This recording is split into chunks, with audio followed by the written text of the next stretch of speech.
Pageant, we delivered gold. Brack, your #1 park system in the nation. Hi, this is Beth Serena. Welcome to my pool.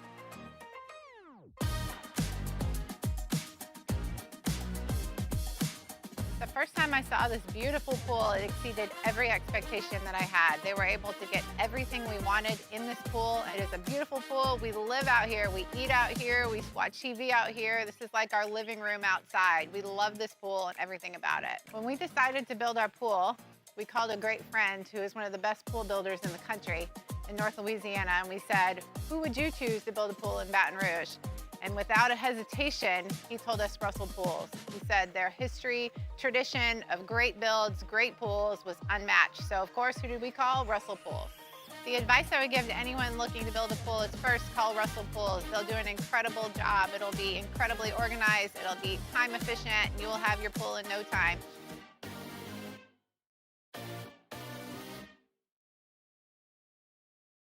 Flight by Yuengling is raising the bar by crafting the next generation of light beer. With only 2.6 carbs and 95 calories, this is premium refreshment 6 generations in the making. Flight by Yuengling. Raise the bar.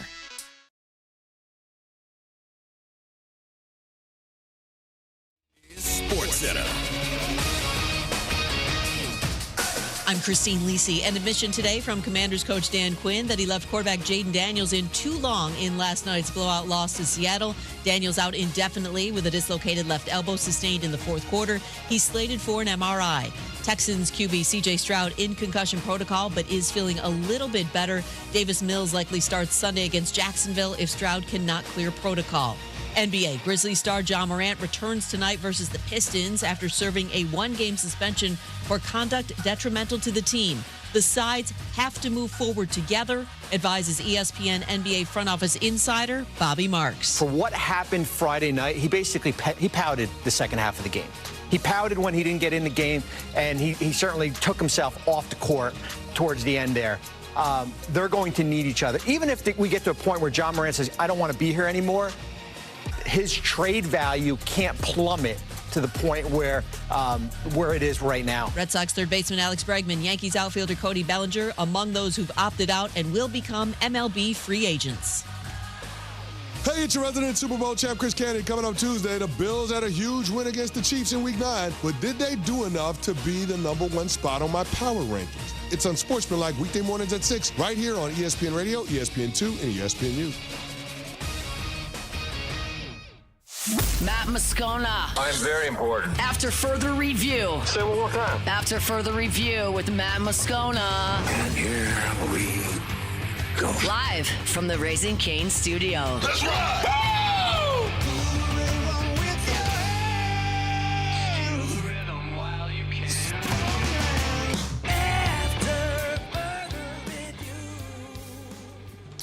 And off we go. Welcome aboard. Glad you're with us. It's AFR presented by Relief Windows. Not today in the Raising Cane studio. We are actually in the bowels of Tiger Stadium. We're here at the Lawton Room in Tiger Stadium, a place that LSU fans don't often get to see. It's a place where they host recruiting events and things of that nature. But here tonight for a very special event, the Epilepsy Alliance of Louisiana, their Stand Up for Epilepsy event is here tonight. I'll be emceeing. My wife and I will be sharing our story with Drew, and looking forward to a great night here at the Lawton Room. It is open to the public if you want to come learn more and participate in the Stand Up for Epilepsy event at 6 p.m. here in the Lawton Room. So we'll look forward to seeing a lot of folks tonight. We got a lot to do. Frank Wilson began previewing the LSU-Alabama game week. Saints, man, did they get pummeled by one of the best teams in the NFC. The Rams will get through all of that. Auburn's fired its coach. We'll head to the Plains next hour. We got a ton to do. Let us begin as we do every single day. It's time to pop the top on another edition of AFR with Bud Light. Drink easy. After what I would classify as maybe the wildest week in my nearly 20 years covering this LSU football program, finally we get back to talking about football, which I think would be a welcome reprieve for everyone. And yes, the future of the program hiring a new head coach, hiring a new athletic director, all of that is paramount and things that we're going to talk about plenty in the coming days, weeks, and months. But LSU is going to play Alabama on Saturday. Tigers will face fourth-ranked, 7-1 Alabama, which has not looked like a dominant football team this year, but they have found ways to win. This is an Alabama team that got a big lead against Georgia, then was shut out in the second half against the Bulldogs and held on. This was a team that had to hold on in a one last drive ditch effort from Missouri on the road when Missouri had a chance to go win the football game. This was an Alabama team that needed a couple of Diego Pavia turnovers in the red zone to beat Vanderbilt.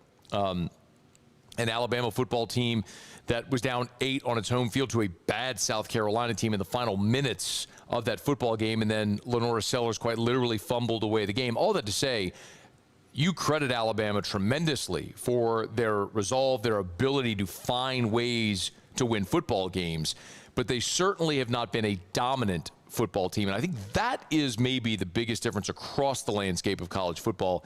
Save Ohio State and Indiana, we really haven't seen dominant teams across the football landscape this year, which makes it feel pretty wide open, as evidenced week in and week out across the landscape of college football. So Frank Wilson at the helm of the LSU program now, steering the ship for the final 4 games. And on Monday, Coach Frank met with reporters and said, look, despite all the tumult of the last week, spirits are high there in football ops. Really pleased with the morale of our football team is extremely high right now as we wrapped up what was a bye week. Our team really came together. I thought it was a time of reflection for our football team to look at the things that we had not done well and to correct those things. I think we did that. To build our team with depth and youthfulness, I thought we did that.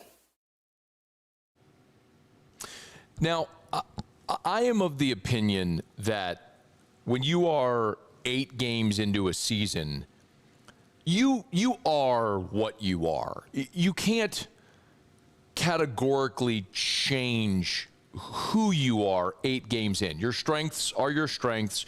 Your weaknesses are your weaknesses. And maybe in a given week, there can be tweaks to a plan to accentuate some of the things you do well and change focus. For example, we've talked plenty about LSU running the football. Last week, when Coach Frank met with reporters, he noted and said definitively, we are going to run the football. That was his quote. We are going to run the football. Well, the head coach is the running backs coach. And the man calling plays now, Alex Atkins, while he's the tight ends coach, he is by trade an offensive lineman. So I don't doubt at all that LSU is going to run the ball more. Just for context, LSU is 124th in the country in rushing attempts. Now, when you look at rushing offense, LSU is 124th at 106.3 yards per game. But we're talking about just how many times you turn around, hand the football off, and try to run it. They're near the bottom of the country in college football in rushing attempts. So you can't run it if you don't even try to run it. And I am of the belief that this team can be better running the football if they make an effort to do that, which they weren't doing prior, which I absolutely believe they will do. Now, this whole thing gets complicated a little bit this week in particular because it sure sounds like you are going to be shorthanded on the offensive line. Remember, Tyree Adams, your starting left tackle, was injured in the game against Vanderbilt after about 15 snaps. DJ Chester replaced him, played the balance of that football game. Chester had the tightrope procedure. Brian Kelly disclosed that before the Texas A&M game. And so the thought was that you would not have DJ Chester for likely 4 to 6 weeks as it moves throughout the remainder of the season. Carius Kern replaced Adams. Carius Kern replaced Adams against Texas A&M, and late in that football game, Kern suffered a knee injury. By the way, Coach Frank, I asked him today, he would not confirm a knee injury, but that's what has been reported.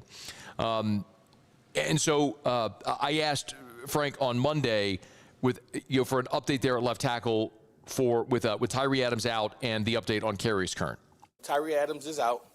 Carius Kern is questionable. He was here yesterday for the scouting report and the walkthrough of Alabama. He participated in it. We're hopeful. We're taking it day by day, but right now his status will be questionable. So if you don't have Adams and you don't have Kern, then what actually is the option there at left tackle against Alabama? Here's Frank. We're working on exactly how that would look, whether that would be DJ Chester, whether that would be flopping Weston over.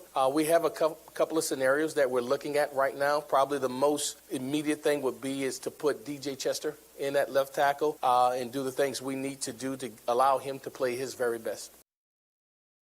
Now, I don't hate that option, and in particular this week, but just to go through what the options would be at left tackle, look, DJ Chester, remember when Tyree Adams went down against Clemson, Chester went in for 4 snaps at left tackle. He played almost the entire game at center against Louisiana Tech when Braylon Moore was injured on the first snap. He played in the second half 18 snaps at center against Southeastern when the backups rotated in, and then, of course, played left tackle against Vanderbilt when Tyree Adams went down, and then played left tackle for 13 snaps against Texas A&M when Carius Kern went down. So he's played, Chester has played 3 games at left tackle for, let's see, I'm sort of 38, 42, 52, 55 snaps. He's played 55 snaps at left tackle across 3 different games, and of course started 13 games a year ago at center. Now, my contention is DJ Chester is a guard. But in this situation, you have a guy that has started a bunch. He started on the road in the SEC. I don't think he'll be intimidated by the crowd. It just, does the skill set match what you're going to need in this game? The thing I will tell you, if you're looking for a reason for optimism, I'm not here to sunshine pump and tell you only all great things. But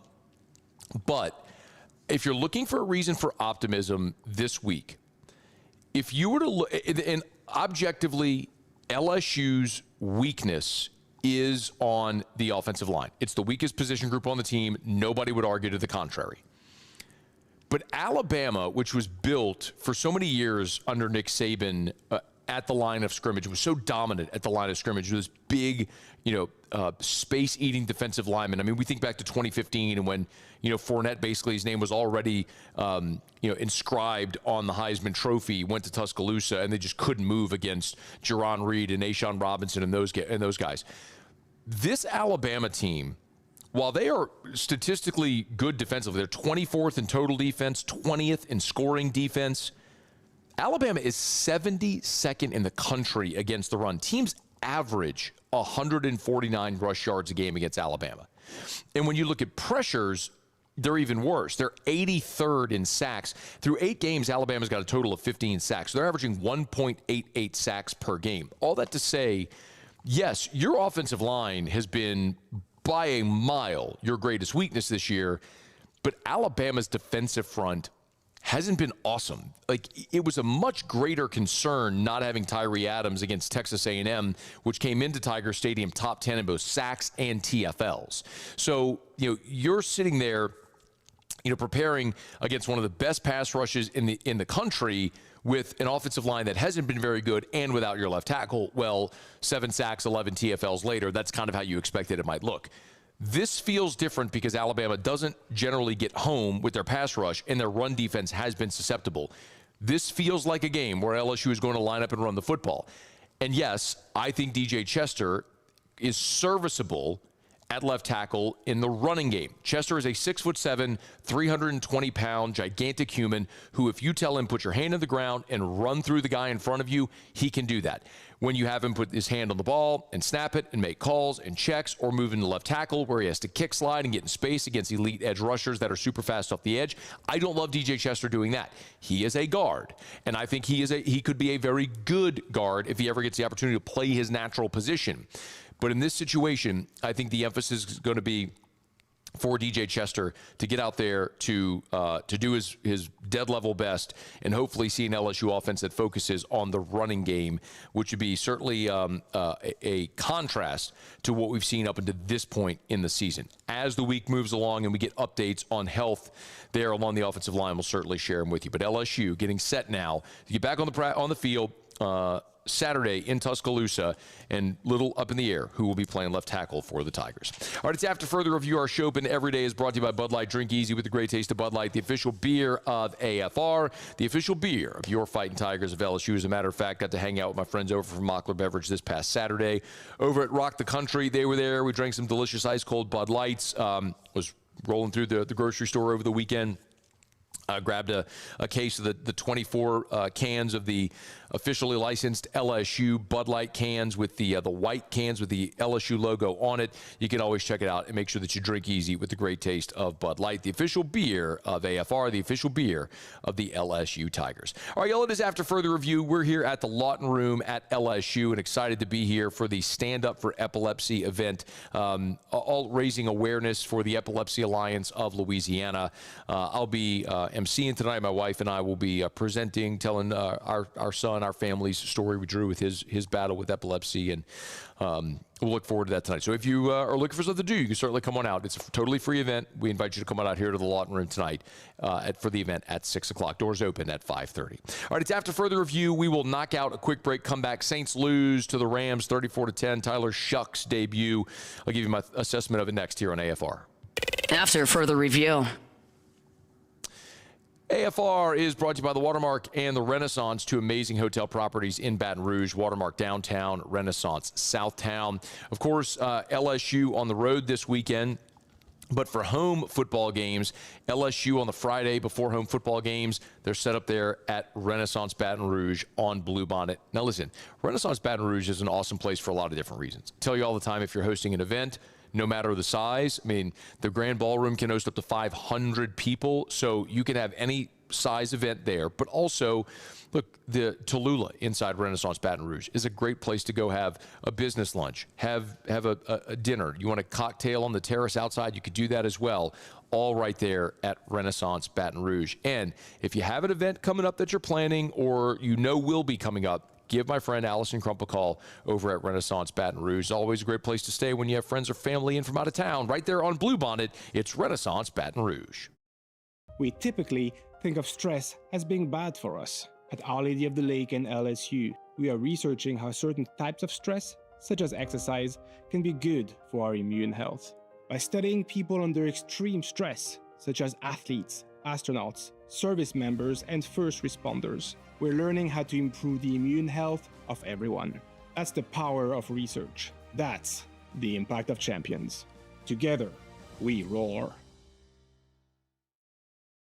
At Luba Workers' Comp, our journey began over 30 years ago with a simple belief: our clients come first. At Luba, our business has always been focused on people, not policies. Through every success and challenge, we've continued to grow because we've stayed true to our values, committed to providing you with genuine dependability. Because your well-being is more than a priority.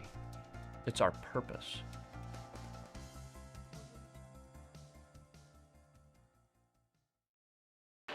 When it comes to industrial construction, River Parish Contractors can do it all. Mechanical, structural, custom fabrication, specialized welding, and turnaround services. Strategically located in between Baton Rouge and New Orleans, we have the local team with the experience and commitment to safety to manage the most complex industrial projects. Period. Here's the deal. Partnering with us means your project is delivered on time, on budget, and most important, safely. River Parish Contractors, let's get building. When it comes to choosing energy for your family and your home, make the smart choice with natural gas. You can count on efficient and affordable natural gas to keep you comfortable and reduce your environmental impact to help protect our planet. Together, we're fueling our energy future. Atmos Energy. Hi, this is Beth Serena. Welcome to my pool.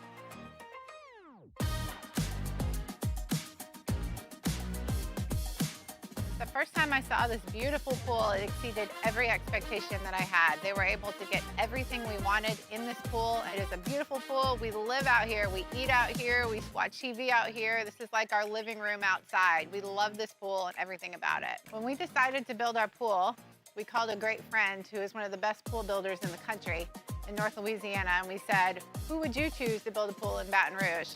And without a hesitation, he told us Russell Pools. He said their history, tradition of great builds, great pools was unmatched. So of course, who did we call? Russell Pools. The advice I would give to anyone looking to build a pool is first call Russell Pools. They'll do an incredible job. It'll be incredibly organized. It'll be time efficient, and you will have your pool in no time.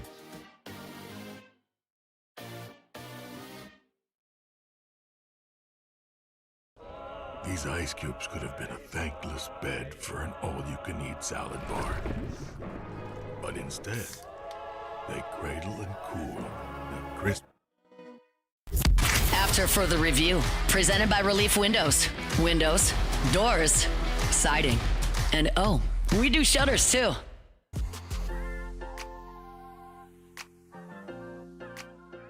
Play a lot more efficiently, run the football better, but certainly, third downs, red zone, fourth downs, they really control the game in so many ways. And so we didn't get enough shots at it. We didn't get enough opportunities.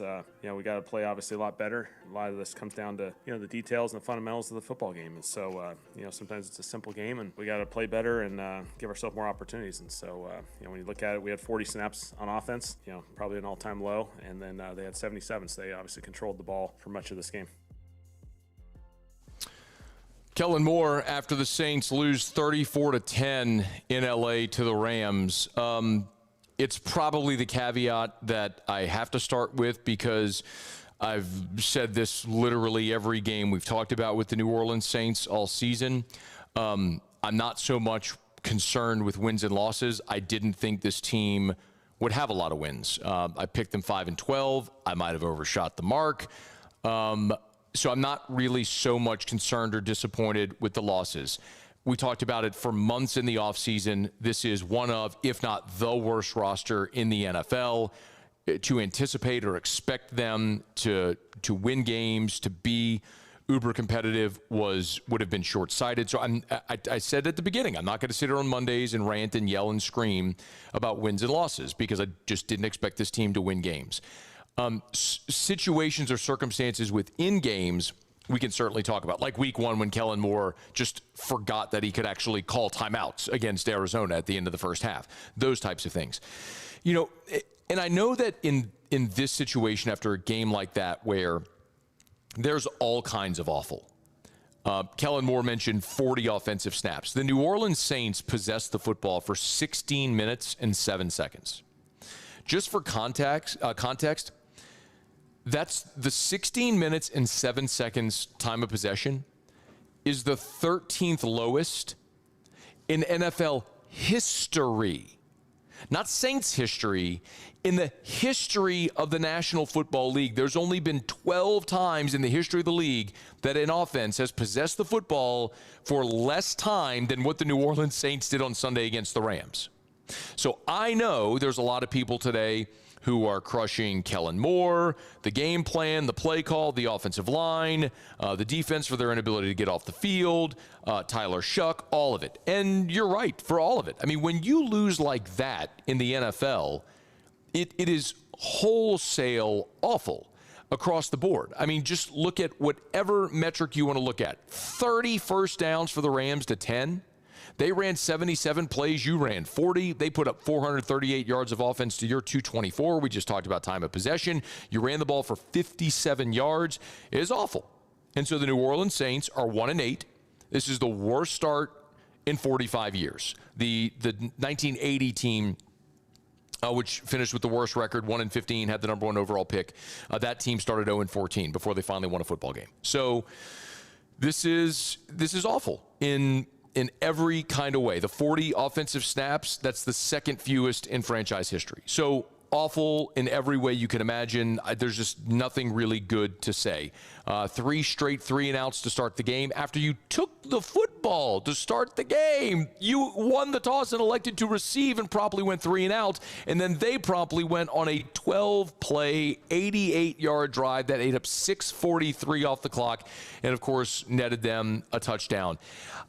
Listen, the New Orleans Saints defense, I'm talking about Tyler Shough in a second with his first career start, and I'll give you my thoughts on Tyler Shough.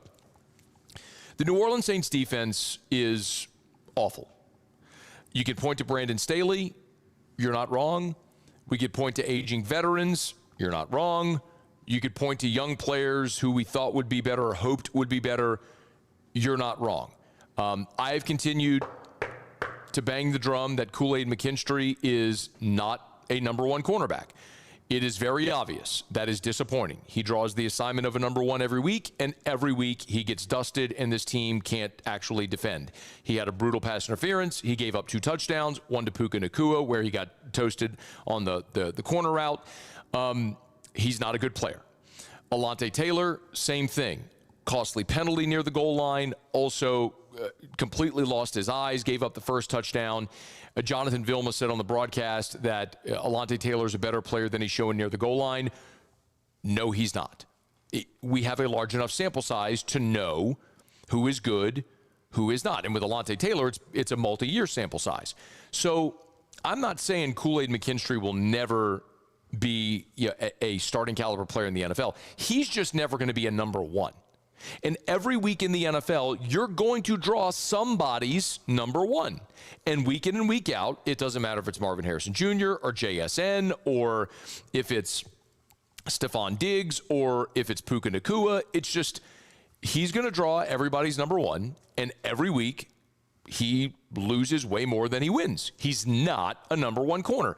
Maybe he's a nickel. Think of it in terms of the offense. You drafted Trevor Penning thinking he was going to be potentially your starting left tackle. That didn't work. You moved him to right tackle. That didn't work. Now he's a guard, and he's settled in there. It's not what you thought. He could be a contributing player, but he's just not going to be a number one. So that, for me, is defensively the biggest disappointment here, because you really hoped, after using 9 draft picks and coming into this season, hoping to see some of the guys that you've invested draft capital in take that step to being cornerstone pieces that you could build around. But the more you look at it, you realize you have 4 first-round picks on your offensive line, and they're not very good. I think Kelvin Banks could end up being your franchise left tackle. I think he could end up being a good player. But when you look at the rest of that offensive line, you ran for 57 yards. Your inability to move bodies and consistently run the ball is atrocious. If I look on the other side of the ball, Brian Brzee continues to be almost non-existent as an interior presence. We just talked about Kool-Aid McKinstry on one side. Alontae Taylor is not a corner. We learned that a year ago when you traded Lattimore and Adebo was hurt and Alontae Taylor had to play boundary corner. He's not a boundary corner. I think he's a safety with poor cover skills. Probably more of a guy that could maybe play center field for you, but I don't like Alontae Taylor at all playing corner or nickel. That's not his strong suit, very clearly. I'm not going to throw dirt on Jonas Sanker. He's starting as a rookie. You thought you would address that in free agency. He's had to start this season as a rookie prior to what you thought. And I think he could still be a good player. You're learning more about guys like Danny Stutzman, if they could replace your veteran aging linebackers. But it's hard to ignore the fact that every week you go out there and your defense stinks. You have played every road game that you have played, you have lost by double digits. You lost at Seattle 44-13. You lost at Buffalo 31-19. You lost at the Bears 26-14, and now you lost at the Rams 34-10. Every time you've gone on the road, you've lost by double digits. Your defense is awful. So I would love to see them invest in the defense in the draft, but they did that this year with Quincy Riley, with Danny Stutzman, with Jonas Sanker, and you're just not good. And so there isn't really a quick fix. The trade deadline's coming up in less than 24 hours from right now, as we're sitting here on this Monday. And so I think that means the Saints have to be total tear-it-down sellers. Anyone that you can get any value for, you do it. But the other part of this, of course, is Tyler Shough. And maybe I'm burying the lead because Shough did make his first career start. And aside from the 2-minute drill, which was really impressive as they went down in less than a minute on the 2-minute drill and scored right before halftime, there just wasn't an awful lot to necessarily hang your hat on. And it's really hard whenever, you take the ball to start the game and you go run, pass, punt, and you go 3 straight 3-and-outs, and you can't protect and you can't run the football, and there's no semblance of balance. How we're going to judge Tyler Shough, I think, has to be the exact same way that we judge Spencer Rattler. It's not necessarily that you're judging him on the wins and losses or the statistics. It's how do you function within the offense, and are you elevating your team? I can't say that I saw anything from Tyler Shough that cost them the game. The interception late was a 4th down play. He had to just heave the football, and it was picked. Happens.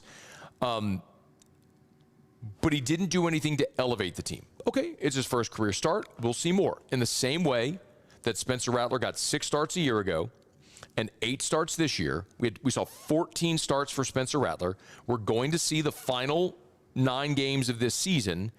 We're going to see Tyler Shough start tomorrow, all barring injury, which hopefully he doesn't. He stays healthy and has an opportunity. And we'll see a growing sample size to see what that looks like. And just like I told you with Rattler losing all 6 games a year ago, I was not pinning that on him at all. They had a practice squad roster. I'm not pinning the record on Rattler. I'm not going to pin a loss like this on Tyler Shough for a bad team. I just need to come through this year to know if you think come April, if you think you can build with either one of these guys, Rattler or Shough, then you're using that top 5 pick, potentially the number 1 overall pick, on a position other than quarterback. Maybe you're getting the best edge rusher in the draft. Maybe you're finally going to get an elite weapon on the outside. Maybe it's a dominant interior defensive lineman. Whatever it may be, but you got to know. And so we're going to look at this sample size as it grows for the remainder of the season to see if Tyler Shough can be that guy. I didn't see anything that tells me definitively he can't or it was awful, but I didn't see anything that says, yeah, he showed flashes to show you he can be the franchise quarterback. You're on the road again next week at Carolina, a little bit less of a test than playing one of the best teams in the NFC with the best defensive front in the NFC. In LA, maybe you see a little more functionality in this offense. But if you can't run the football and have any semblance of balance, and if your offensive skill guys continue to not make plays, I mean, late in the football game, when they went forward on the 4th down, the play before that was a 3rd down where Juwan Johnson had an opportunity to make a catch on the sideline, and he falls down and drops the football. Like, you've got to have guys that can elevate, that can help elevate your offense, that can make a play for your quarterback, and you just don't see it anywhere on this offense right now. You didn't see it for Rattler. You didn't see it on Sunday for Shough. They're just an awful football team. And I don't know that at this point, if you're worried about, is Kellen Moore the guy? Is he a leader of men? Can he culturally fit? The thing that I maybe am hopeful for is looking at Dan Campbell. And you can laugh and roll your eyes and guffaw, and I wouldn't blame you for that. But Dan Campbell's first year in Detroit, they were 3-13-1 back in 2021. I mean, that 2021 Detroit team was an awful football team that got blown out and just had to sort of stomach their way through it. Penei Sewell was a rookie on that team, and you look at some of these scores, man. They lost to Green Bay 35-17. There was a 44-6 loss to the Philadelphia Eagles. There was a 38-10 loss to Denver. They lost 51-29 to Seattle. I mean, there were some atrocious losses by the Lions in that first year under Dan Campbell, but they stayed the course and kept building culture and felt like what they were doing was pointing in the right direction. So I don't want to tell you that these losses, even as lopsided as they are, mean you can't overcome them. This is going to be a process of rebuilding not only your roster, but your culture and all of it. And hopefully, as they move throughout the course of this season, they can learn more about their roster to build toward next year. It never wants to be just a consistent wait till next year conversation. But if you came into this year with any idea other than we're learning about guys on this team for the future, then you were short-sighted and misguided on this team, because it was always going to be like this. And Sunday was awful, and I hope there are better days ahead for this New Orleans Saints team. But part of me actually just says I hope they just keep stockpiling L's and puts them in the most advantageous position come April to try to draft future cornerstone pieces. But Sunday, 34-10 at the hands of the Rams. And, I mean, if the Rams didn't take the air out of the football in the second half, it could have been much, much worse. All right, it's after further review. We are here at the Lawton Room inside of Tiger Stadium for the Stand Up for Epilepsy event with the Epilepsy Alliance of Louisiana. Our Monday shows are brought to you by Relief Windows and ReliefWindows.com. We will talk more a bit later in the show about the Saints at the trade deadline, which is on Tuesday at 3 o'clock Central. So when we start the show Tuesday at 3 Central, that is the trade deadline. I think the Saints need to be sellers. What is realistic out there? We'll get to that coming up in the next hour. Okay, it's After Further Review. We're brought to you by the Williamson Eye Center, 924-2020, 924-2020, 924-2020, or williamsoneye.com. You want to see 2020, call 924-2020. We're getting near the end of the year. If you have HSA or FSA funds, don't let them expire. You can use it for LASIK, EVO ICL, PRK, the custom lens replacement. Stop going through life reaching for those readers or shoving contacts in your eye or reaching for your glasses. Let that be a thing of the past like I did. Call Dr. Blake Williamson at the Williamson Eye Center, 924-2020, 924-2020, or williamsoneye.com. Okay, y'all, it's After Further Review. Quick break. We'll come back. We'll go around the SEC, and we'll certainly lead talking about another shakeup. This time on the Plains, Hugh Freeze out at Auburn. We'll knock it around next on AFR. AFR.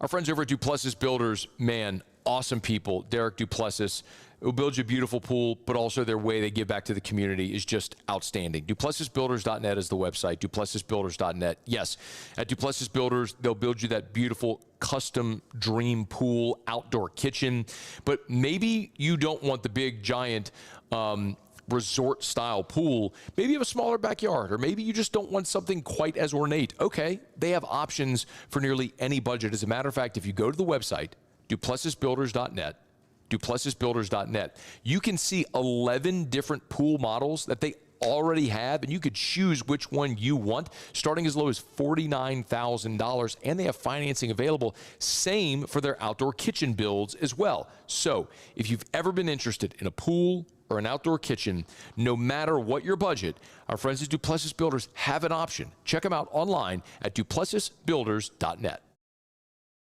Raising Cane's is our victory meal. Football fans are some of the most dedicated fans in sports. It's a fundamental quality we share, and that fuels every single order of our hand-battered chicken fingers. Wherever there's football, there's Raising Cane's. One love.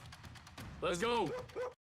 At Bayou Automotive, we believe in a sales process that puts you first. We want you to experience an easy purchase with clear pricing and great service. Let Bayou Ford and Bayou Chrysler Dodge Jeep Ram be your trusted partners in finding your perfect vehicle. The crew at Bayou Automotive is going to do right by you.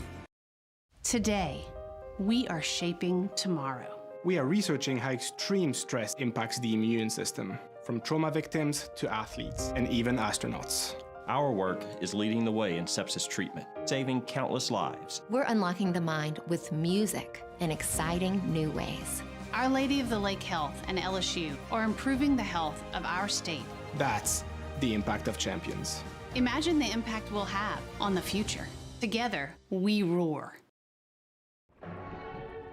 These are the luckiest ice cubes in the world.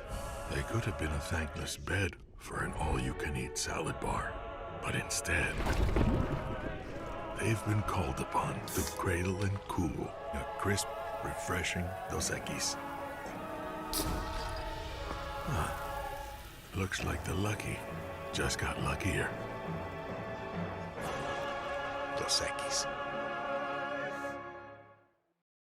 At Ochsner, we know healing is a team sport. That's why we've partnered with world-renowned orthopedic surgeon Dr. James Andrews to create the Ochsner Andrews Orthopedics and Sports Medicine Institute. Whether you're a professional athlete or a weekend warrior, our team of specialists are dedicated to getting you back in the game. So whatever your reasons are for reaching your personal best, we've only got one: you. Ochsner Andrews Institute. Long live you. Need security services you can count on? With Veteran Security Services, you're always protected. Locally owned and proudly serving the Gulf Coast, they're not some big national firm chasing profits. They're neighbors protecting neighbors. From petrochemical plants and healthcare facilities to port and maritime operations, Veteran Security delivers reliable protection you can trust. Choose community. Choose confidence. Choose Veteran Security Services. Visit veteransecurityfirm.com. After a decade of working in private duty nursing, I know how hard it can be to find compassionate care for the ones that you love the most. So I started Decision Critical, a premier concierge nursing agency, so we can take care of you wherever you are. Our highly skilled nurses provide exceptional care from the comfort of your own home with personalized packages for short-term, long-term, or even... After further review, presented by Relief Windows. Windows, doors, siding, and oh, we do shutters too.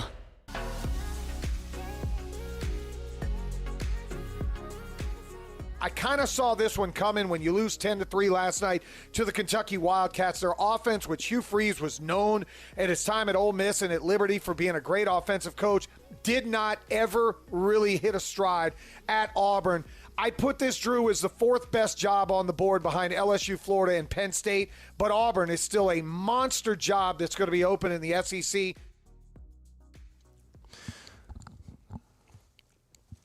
Hugh Freeze out as the head coach of the Auburn Tigers. I just never would have thought that this would have happened. Freeze was, a head coach. He was at the NAIA level, but got his first, FBS job back in 2011 at Arkansas State, where he was there for 1 year, and he went 10-2. They went 8-0 in the Sun Belt, won the league. And after 1 year at Arkansas State, he got the Ole Miss job. And in 5 seasons at Ole Miss, now he's had to vacate a bunch of wins, but he went from 7 to 8 to 9 to 10 wins. I mean, it was just a consistent elevation of that program. In those last 2 years, he went to the Peach and Sugar Bowl, respectively, before 2016 when they bottomed out and they got fired amid all the tumult with the off the field stuff. And he was out of the game for 2 years and served his time, so to speak. And then 4 seasons at Liberty, he was 34-15. He's just won everywhere he's been. And so the assumption was, okay, you let him back in the SEC, very bright offensive mind. You give him the resources, Auburn, it'll work. 6-7, 5-7, and now fired at 4-5. Defense has been good. The offense has just been atrocious. I would have never seen this coming with Hugh Freeze, it not working at a place like Auburn.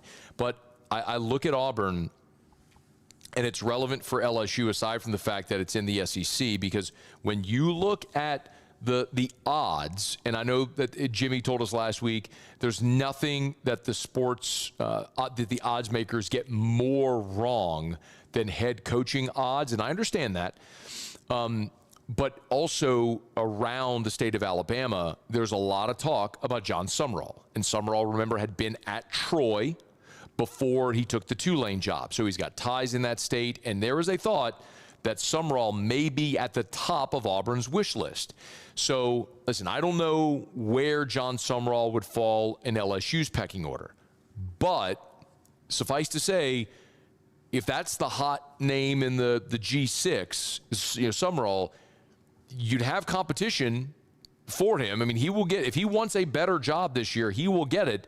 And it stands to reason that Auburn now being open could be the one that would be the most interested in Sumrall. So if LSU wants John Sumrall, you may have competition for him now. Why the Tigers may need to be a little more proactive with the decision they make and who the next coach of the LSU Tigers will be. We'll talk plenty more about Auburn being open. Justin Hokanson, who covers Auburn, will be here in 45 minutes. We'll get his take on that. All right, it is after further review. We're glad you're with us. Our Monday shows are brought to you by Relief Windows and ReliefWindows.com. Always love telling you about our friends at Rouse's, the official supermarket of the New Orleans Saints. Rouse's.com, Rouse's.com. Hey, look, the Tigers and the Saints are both on the road again this weekend, so no tailgate, but maybe you're having a home gate or a watch party. No worries. Our friends at Rouse's can help you out with all your tailgate trays, your party platters. You're having a bunch of people over. Maybe you just want to throw something on the grill. Our friends over at Rouse's have everything that you need. The meat to throw on the grill, the party platters and trays, the desserts, the flowers, and, of course, they've been helping you make groceries for 65 years. It's Rouse's. Rouse's.com, Rouse's.com. Rouse's. This feels like home. All right, Musa, we do it every day about this time. Let's go around the SEC. Around the SEC, bringing you the biggest news from the nation's best conference. The Florida Gators. All right, Florida freshman wide receiver Dallas Wilson now expected to miss the remainder of the 2025 season due to a foot injury he suffered in the loss to Georgia. Swamp 24/7 confirmed that. Matt Zenitz was first. Wilson appeared in 4 games this season, so he's eligible for a red shirt. You remember, he's been dealing with that foot injury since fall camp. He actually missed the first 4 weeks of the season, now out for the rest of 2025. The Alabama Crimson Tide. Alabama defensive back Dre Kirkpatrick Jr. has been suspended indefinitely following an arrest over the weekend, Kalen DeBoer said on Monday. According to AL.com, Kirkpatrick arrested on 3 counts of reckless endangerment, attempting to elude, and speeding on Saturday, released on $1,500 bond. He's played in every game this season for the Tide, mainly on special teams. The Texas Longhorns. Steve Sarkisian gives an injury update on starting safety Jelani McDonald. He exited Saturday's win over Vanderbilt in the first half, did not return. Of course, Texas is already down safety Michael Taff as well. Sarkisian said McDonald is in the concussion protocol, just like last week. Really out of his hands, alluding to Arch Manning. Texas is on bye this week before a trip to Georgia.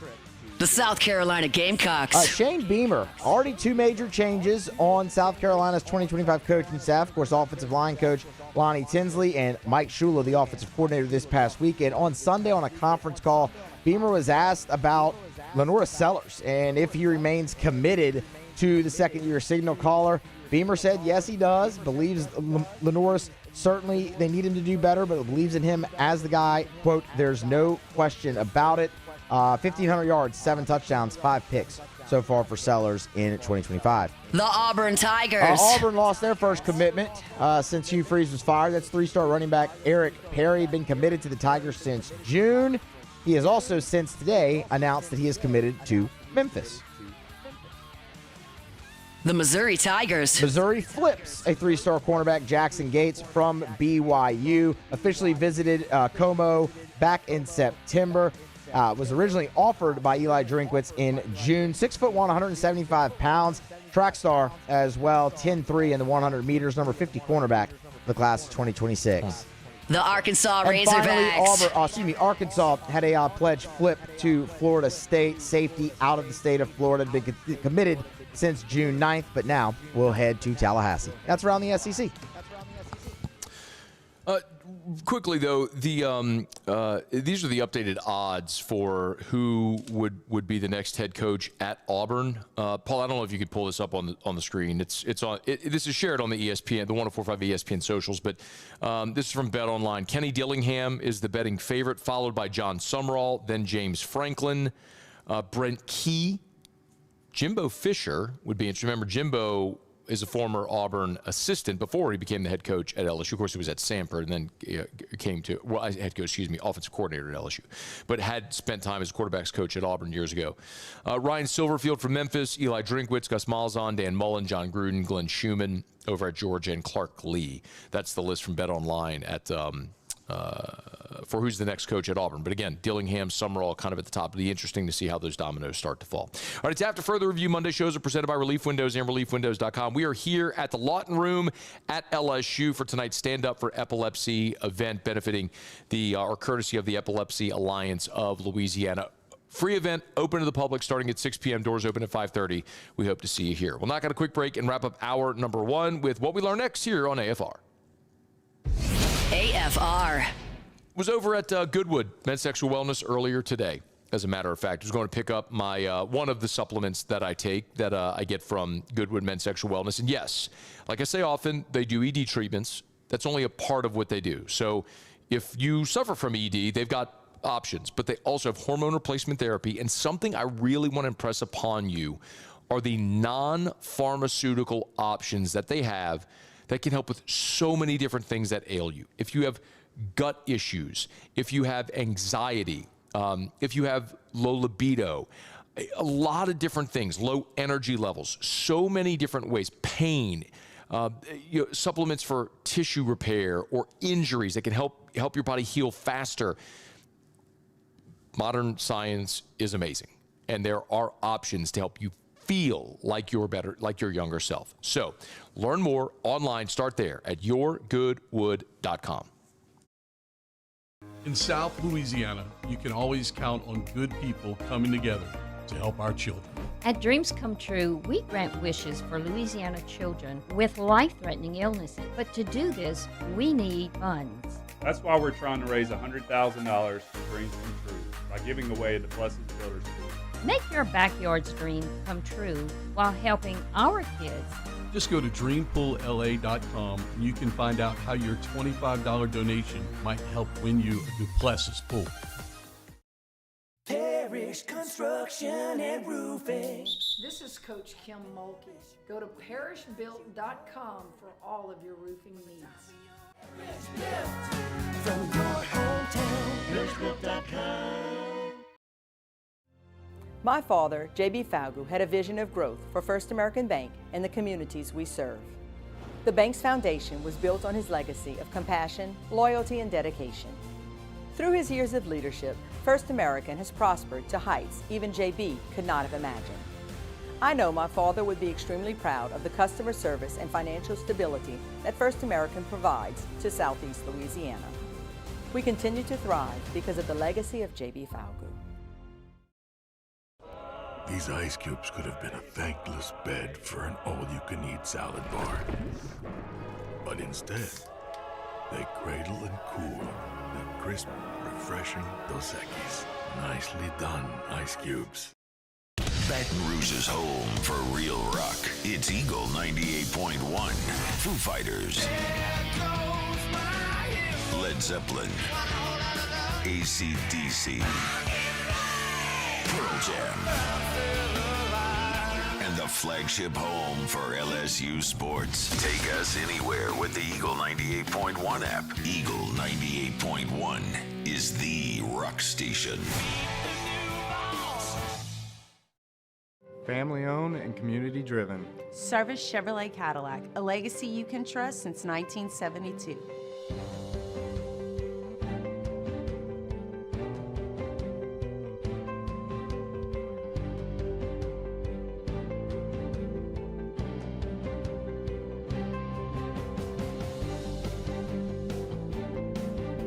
Service Chevrolet Cadillac, our family serving your family. For over 50 years. At Luba Workers' Comp, our journey began over 30 years ago with a simple belief. Our clients come first. At Luba, our business has always been focused on people, not policies. Through every success and challenge, we've continued to grow because we've stayed true to our values, committed to providing you with genuine dependability. Because your well-being is more than a priority. After further review, presented by Relief Windows. Windows, doors, siding, and oh, we do shutters too.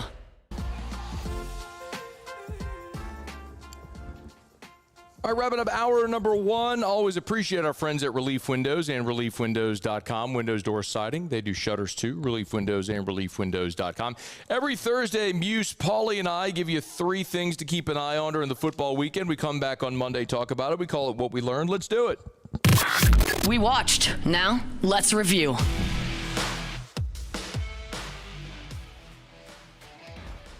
All right, going to get us started. Thursday Night Football, we were keeping an eye on it. It was the return of Lamar Jackson, and boy, the Ravens just handled the Miami Dolphins 28-6. 4 touchdown passes for Lamar, no turnovers for the Ravens, and just like that, they're 3-5 and just 2 games back of first place in the AFC North. The team started 1-5, but don't look now. Here they come. I was watching Texas and Vandy. Texas wins 34-31. Texas dominated early, jumping out to a 24-point lead. Vandy rallies in the fourth quarter to pull within 3, but they can't get the onside kick to finish off the comeback. Both Arch and Diego Pavia threw for over 300 yards and 3 touchdowns. Both teams now 7-2, fighting for a playoff spot. I kind of cheated and gave you Tyler Shough's debut, which of course we were going to talk about, but no one else mentioned it. Shough finished 15 of 24 for $176. A touchdown, a pick. The pick was a heave at the end on a 4th down for what it's worth. Saints really had no shot in that football game. But I would tell you this about Shough. It wasn't such an awful debut that I looked and said, this guy has no shot of ever amounting to anything. So let's at least see what it looks like another week from now. Miami and SMU, we thought this would be a tricky spot for the Hurricanes, and boy, was it. 2 very costly interceptions for Carson Beck. 13 points off those turnovers as well for SMU. They pull off the upset in overtime. It was actually Beck throwing an interception on Miami's drive in overtime that set up the winning score for SMU. Mustangs' outside shot at the ACC championship. They needed a little help. The Cristobal November fade continues. Broncos and Texans. Denver gets the win 18-15. Slow game offensively for both teams. CJ Stroud did leave this game with a concussion. Will Lutz hit a 34-yard field goal as time expired. Denver improves to 7-2 and is first place in the AFC West. I told you to keep an eye on Indy at Pittsburgh because while the Colts at 7-1 were mighty impressive, their biggest test was at the Rams and they lost. So now they did have the 1-point win against Denver, but wins against the Dolphins, Titans, Raiders, Cardinals. I don't know how much we were at 2 against the Titans, by the way. How much we're really buying it. They go on the road, and after leading 7-0, the Colts never led again. Pittsburgh, a 27-20 winner over the Colts. Maybe pumping the brakes just a smidge on all the Danny Dimes love. Stinky line of the week was in Rice Eccles, Utah, and Cincinnati, and boy, Vegas nailed it. 45-14 Utah. They've outscored their last 2 opponents 93-21. Pretty good. Bills knock off the Chiefs. The regular season dominance for Josh Allen over Patrick Mahomes continues. Josh Allen set a franchise record for completion percentage with 88.5%. Mahomes finished with his worst completion percentage of his career with 44.1%. Could we see a postseason rematch of this game? I enjoyed cashing that ticket. And we told you to keep an eye on Billy Gonzalez's debut as the interim head coach there at Florida. Gave the Bulldogs a run for their money, but Georgia would hang on at the end 24-20. And shame on you, Gunnar Stockton, for taking a knee at the 1-yard line because you cost me and millions of other people to cover, you jerk. Anyway, the gambling gods giveth and the gambling gods taketh away because we stole one with Vanderbilt, if we're being honest. Georgia beats Florida 24-20. All right, there you have it. That's what we learned this past weekend. We're glad you're hanging out with us here, Monday edition of AFR, presented by Relief Windows. We are at the Lawton Room here in the bowels of Tiger Stadium.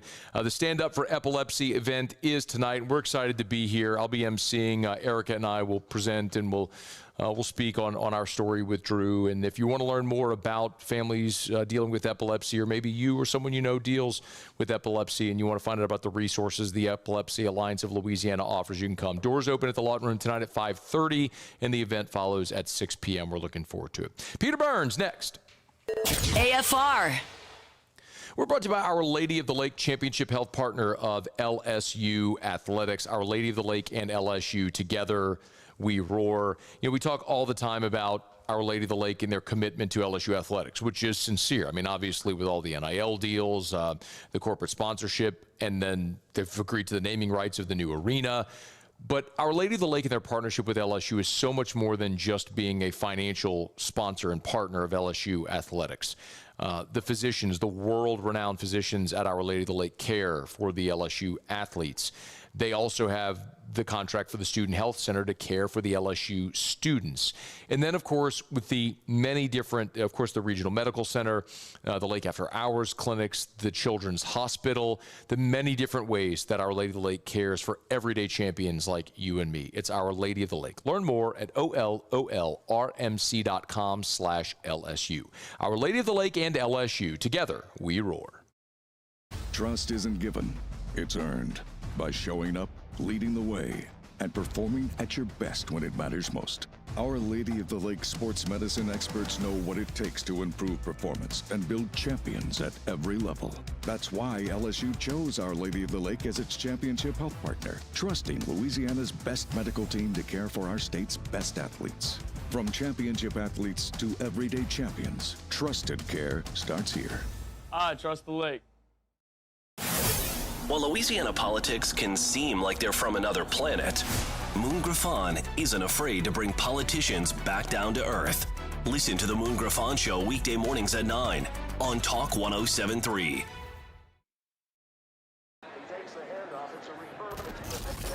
When you can't rely on technology, you can rely on Mountain Cold Refreshment. Dave's back on. Coors Light. Choose chill. Raising Cane's is our victory meal. Football fans are some of the most dedicated fans in sports. It's a fundamental quality we share, and that fuels every single order of our hand-battered chicken fingers. Wherever there's football, there's Raising Cane's. One love. Let's go. Supreme Jasmine is premium American-grown rice. From local farms to your table, every grain is supreme. Pick up a bag of Jasmine or any other of our Supreme American rice.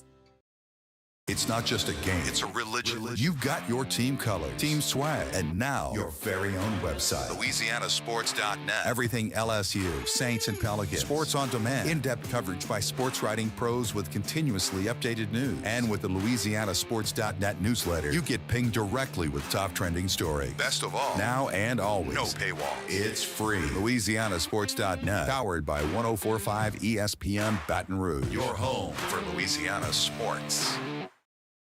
In South Louisiana, you can always count on good people coming together to help our children. At Dreams Come True, we grant wishes for Louisiana children with life-threatening illnesses. But to do this, we need funds. That's why we're trying to raise $100,000 for Dreams Come True by giving away the Blessed Builders School. Make your backyard's dream come true while helping our kids. Just go to dreampoolla.com and you can find out how your $25 donation might help win you a Duplessis pool. Every winner knows a great play starts with a solid game plan and the right team by your side. At Sunshine, we're here to keep your operation running strong. From tractors to harvesters, we've got the John Deere equipment you need to tackle every job with confidence. Because when the work's done right, there's more time for the things that matter, like cheering on your favorite team. Make Sunshine Quality Solutions part of your playbook this season and learn more about what it means to be powered by Sunshine at sunequip.com. Men, age is just a number. Don't let it dictate how you feel. Goodwood Men's Sexual Wellness has. This is Sports Center. I'm Christine Lisi. As Commanders quarterback Jaden Daniels is scheduled to undergo an MRI on his dislocated left elbow, the decision for him to be on the field last night when the game was out of reach in the fourth quarter is on one person. The decision to have him there is on Coach Dan Quinn, according to Quinn himself. So, my thought process at the start of the fourth quarter, I guess there was probably like 12 and a half minutes left in the game. And that was going to be the last drive for a couple of guys, Jaden. And we weren't going to have any read run plays and meaning no carries, for the quarterback on a run. And honestly, man, that's where I missed it. Of course he could scramble. It's Jaden. It's what he's special at. And that is 100% that's on me. Chargers offensive tackle Joe Alt will have season-ending surgery on a high right ankle sprain. The season is also over for 49ers rookie defensive end Michael Williams. An MRI confirmed a torn ACL in his right knee. He needs surgery. NBA, Lakers ruled out point guard Luka Doncic and guard Austin Reeves tonight in Portland in the second half of a back-to-back. And after serving his one-game suspension for conduct detrimental to the team, Ja Morant returns for the Grizzlies tonight against the Pistons. Hey, it's your resident Super Bowl champ, Chris Candy. Coming up Tuesday, the Bills had a huge win against the Chiefs in Week 9, but did they do enough to be the #1 spot on my power rankings? It's Unsportsmanlike weekday mornings at 6, right here on ESPN Radio, ESPN2, and ESPN News. Matt Moscona. I'm very important. After further review. Say it one more time. After further review with Matt Moscona. And here we go. Live from the Raising Cane studio. That's right.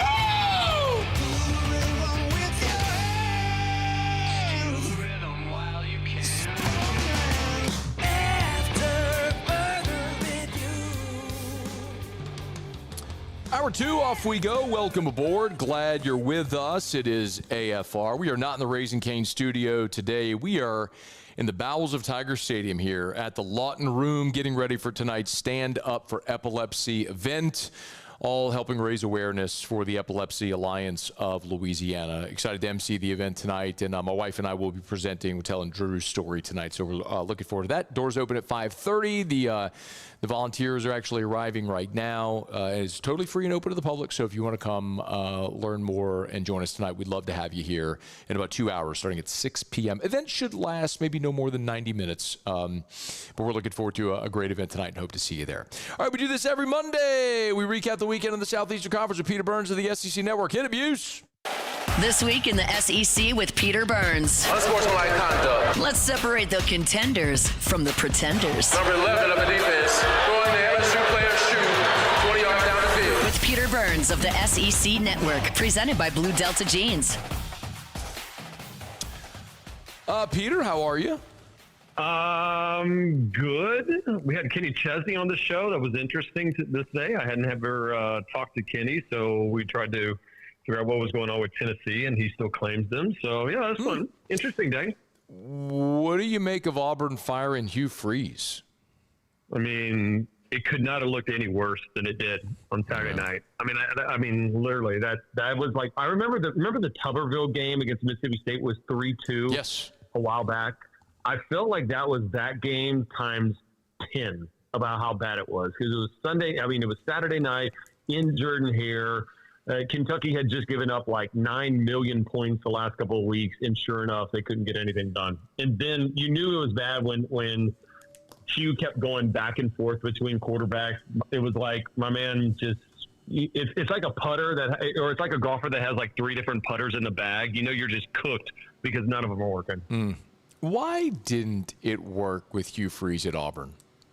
So I was thinking about this. I don't know if it's the easy example is to say, well, how much did it work at Ole Miss if you weren't maybe recruiting players on the up and up? Like that's easy, right? That's easy to say. I don't know. I mean, the thing is on a micro, or the most important level is the fact that you weren't winning games. But I actually spin it in this way. Auburn, like, even his legacy is not going to be great down there, but the legacy is actually bringing all the boosters and the administration kind of going in the same direction, right? Because, I mean, for the longest time, the boosters were always talking to somebody, and the board of directors would be talking to somebody, and athletic directors would be talking to somebody, and it was a disaster. I feel like they all circled the wagons when they hired Hugh, like, okay, this is our guy when we weren't going to get Lane.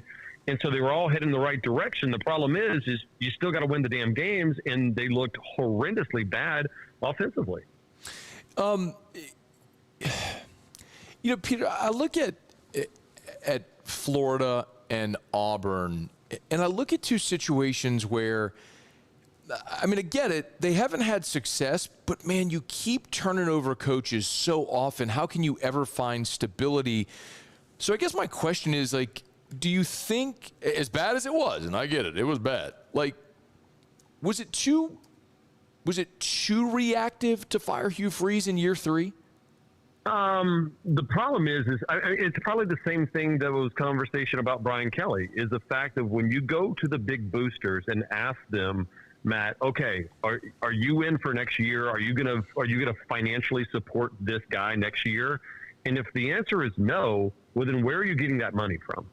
Right? Like that's what I think happened to BK. I think that's what happened to a lot of these coaches at the end of the day. Say, when you talk to the money or the people that know who they're going to be dialing for dollars when it comes to NIL and transfer portal, and in essence, free agency, if those people say, yeah, I'm willing to give money, but not if this is our head coach going forward, what do you do as an athletic director? Because if you say we're not going to have any financial support, I mean, I guess you can keep the guy, but when it comes down to it, you're going to keep Cam Coleman on that roster? You're going to keep those guys that stayed there? Hell no.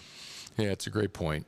It just it feels like the inmate's kind of running the asylum a little bit in that instance, but I get it. I mean, what does it say? Like, those who have the gold make the rules. Peter Burns, SEC Network, was did you learn anything? Real quick, is there any stability in college football now? I mean, like, again, like probably the most stable situation is Kirby in Athens, because he played there. He's not looking to go anywhere. They've won championships. And even then, they don't look like the Georgia of old. Yeah. And so I look at this and I go, the idea of consistency year in and year out, I don't know how much we're really going to get that when you're turning over your roster by 30% every single year. And so the idea that you're not going to have roller coaster situations, I don't think we're going to have. It's tumultuous, year to year now. That's what the league is. So do you think? So I was actually having this conversation earlier today with. I was at Frank Wilson's press conference earlier today, and was having this conversation with someone who I might want to remain anonymous. But and we were having the convo that, like, they've got to expand the playoff so that people don't lose their minds when you lose a second game, because you're not out of it. Like, And if they further expand the playoff, like, you just realize this is what it's going to be like. I mean, this is pro football, man. This is the NFL. It's everyone is good. The floor has been raised, as evidence. You just talked about Kentucky. Like, everyone is good. You just don't have the super dominant teams, and you don't have the bottom feeders as much anymore, where UCLA can beat Penn State. So I don't know. I mean, do you have a thought on that generally, to say, like, expand the playoffs so people stop freaking out and you stop wanting to fire a coach whenever you get the second loss? Yeah, I mean, I think it's such a complex issue because, yeah, you can expand it, but then, all right, well, how many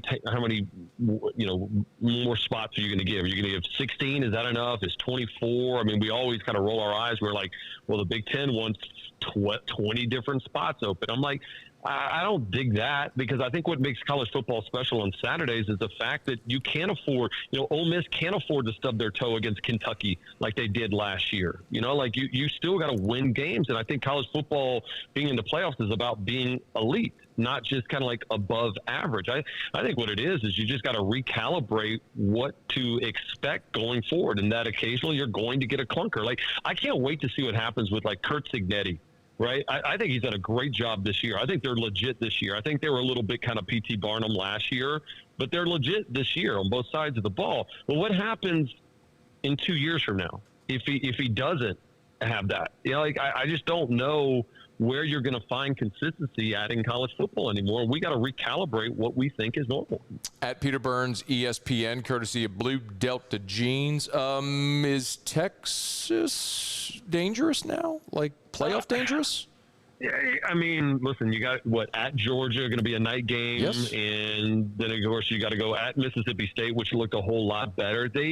They have, like, concepts of dangerous, right? I mean, and what pisses me off about that whole situation is the roster was good enough, the defense was good enough, but Sark was like, well, we weren't mature enough offensively. And I'm like, well, Sark, you knew that. I mean, who calls the plays? Like, yeah, that's on you, man. So, I mean, they just made it a lot simpler for them, just throw a bunch of things out in the flat and a bunch of little quick hitters, and ultimately they had a lot of success. I will say this. I mean, you run the table, you got a pretty damn good shot. And even the 9-3 team, I don't think is out of the realm of possibility right now. I mean, we're going to see more chaos over the next 3 or 4 weeks. Well, if they run the table, they're in. I mean, they're going to be in the SEC championship game if they run the table, because they'll win at Georgia and they'll beat A&M. No. So I think there's 2 teams right now that legitimately can win a national championship from this conference. Okay. I think it's A&M and I think it's Alabama.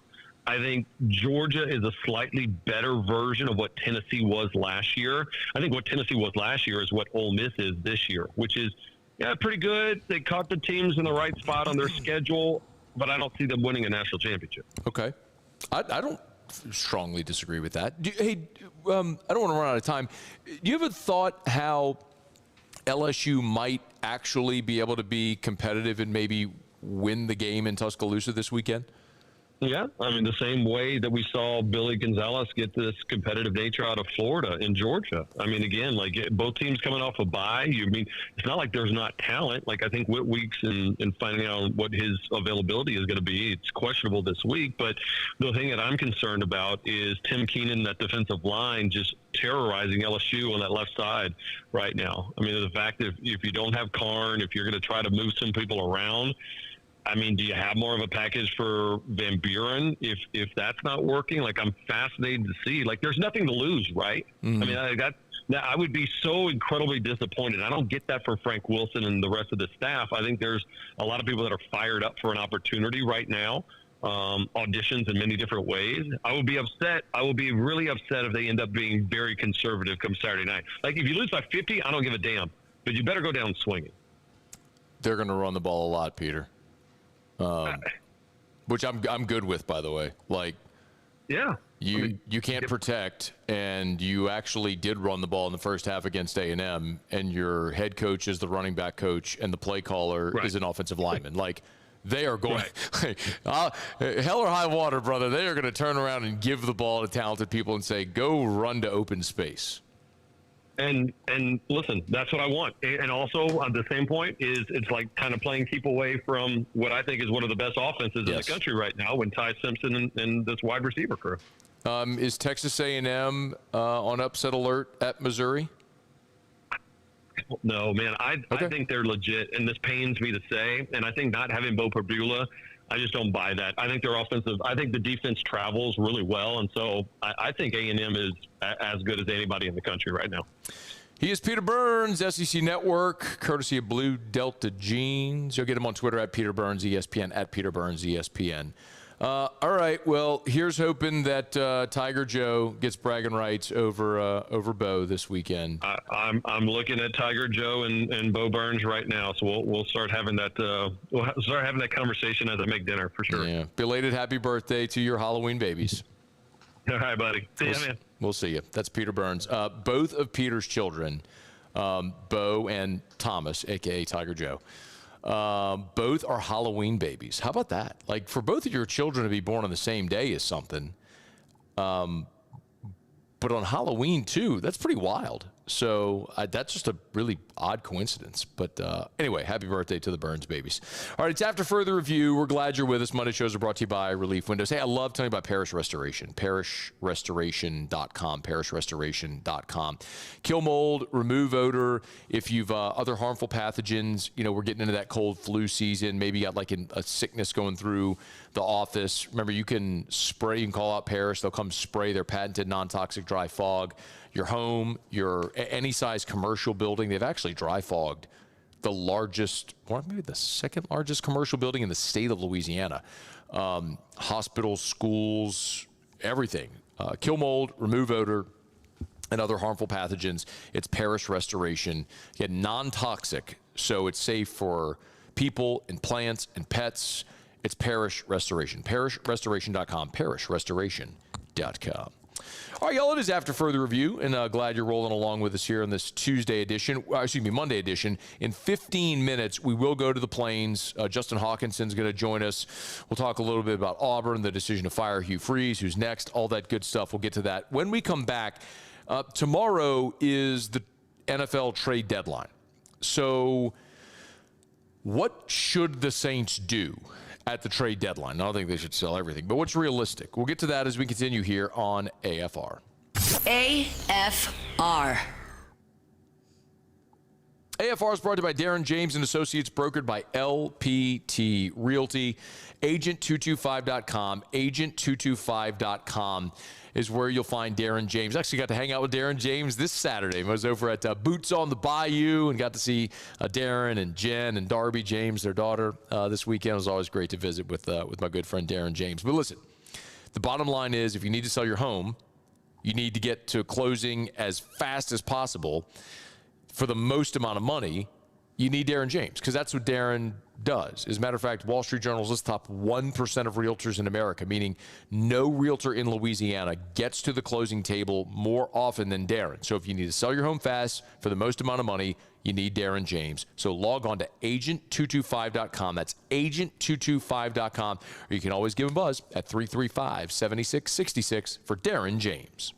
Think real estate, think Darren James. These are the luckiest ice cubes in the world. They could have been a thankless bed for an all-you-can-eat salad bar. But instead, they've been called upon to cradle and cool a crisp, refreshing Dos Equis. Looks like the lucky just got luckier. Dos Equis. Parish Construction and Roofing. This is Coach Kim Mulkey. Go to parishbuilt.com for all of your roofing needs. From your hometown, parishbuilt.com. Need security services you can count on? With Veteran Security Services, you're always protected. Locally owned and proudly serving the Gulf Coast, they're not some big national firm chasing profits. They're neighbors protecting neighbors. From petrochemical plants and healthcare facilities to port and maritime operations, Veteran Security delivers reliable protection you can trust. Choose community. Choose confidence. Choose Veteran Security Services. Visit veteransecurityfirm.com. We typically think of stress as being bad for us. At Our Lady of the Lake and LSU, we are researching how certain types of stress, such as exercise, can be good for our immune health. By studying people under extreme stress, such as athletes, astronauts, service members, and first responders, we're learning how to improve the immune health of everyone. That's the power of research. That's the impact of champions. Together, we roar. Hi, this is Beth Serena. Welcome to my pool.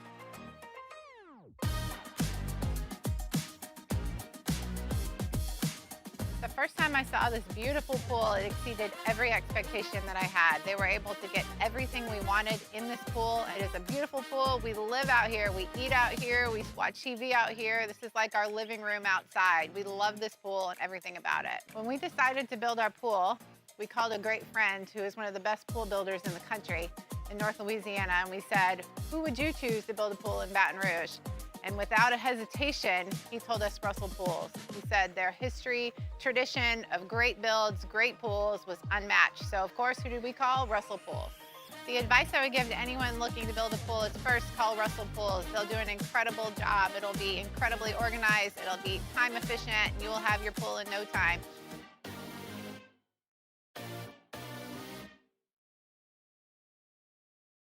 Flight by Yuengling is raising the bar by crafting the next generation of light beer. With only 2.6 carbs and 95 calories, this is premium refreshment. After further review, presented by Relief Windows. Windows, doors, siding, and oh, we do shutters too.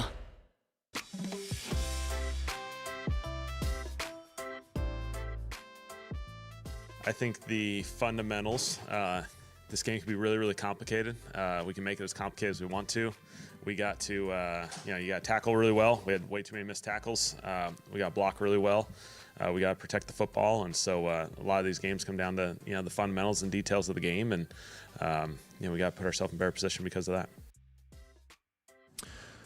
It's Kellen Moore on Monday meeting with reporters after the team got home from L.A., a 34-10 loss to the Rams. Saints are 1-8. It's their worst start since 1980, besting or worsting the 1999 team Mike Ditka's last. It started 1-7.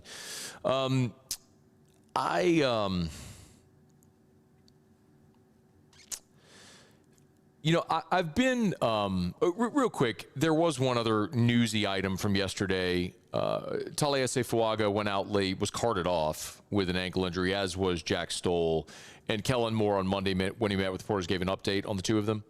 From a medical perspective, Tali has a high ankle and Jack Stoll has a high ankle. So those will be week to week. We'll see, probably going to be tough to play this week, but we'll see how those guys progress. Not great. So, you're already without your starting center, Eric McCoy, who's done for the year. Now, Taliesin Fuaga looks like he's going to be out this week against Carolina. So you're going to be down your center, your starting right guard as well. It's a mess.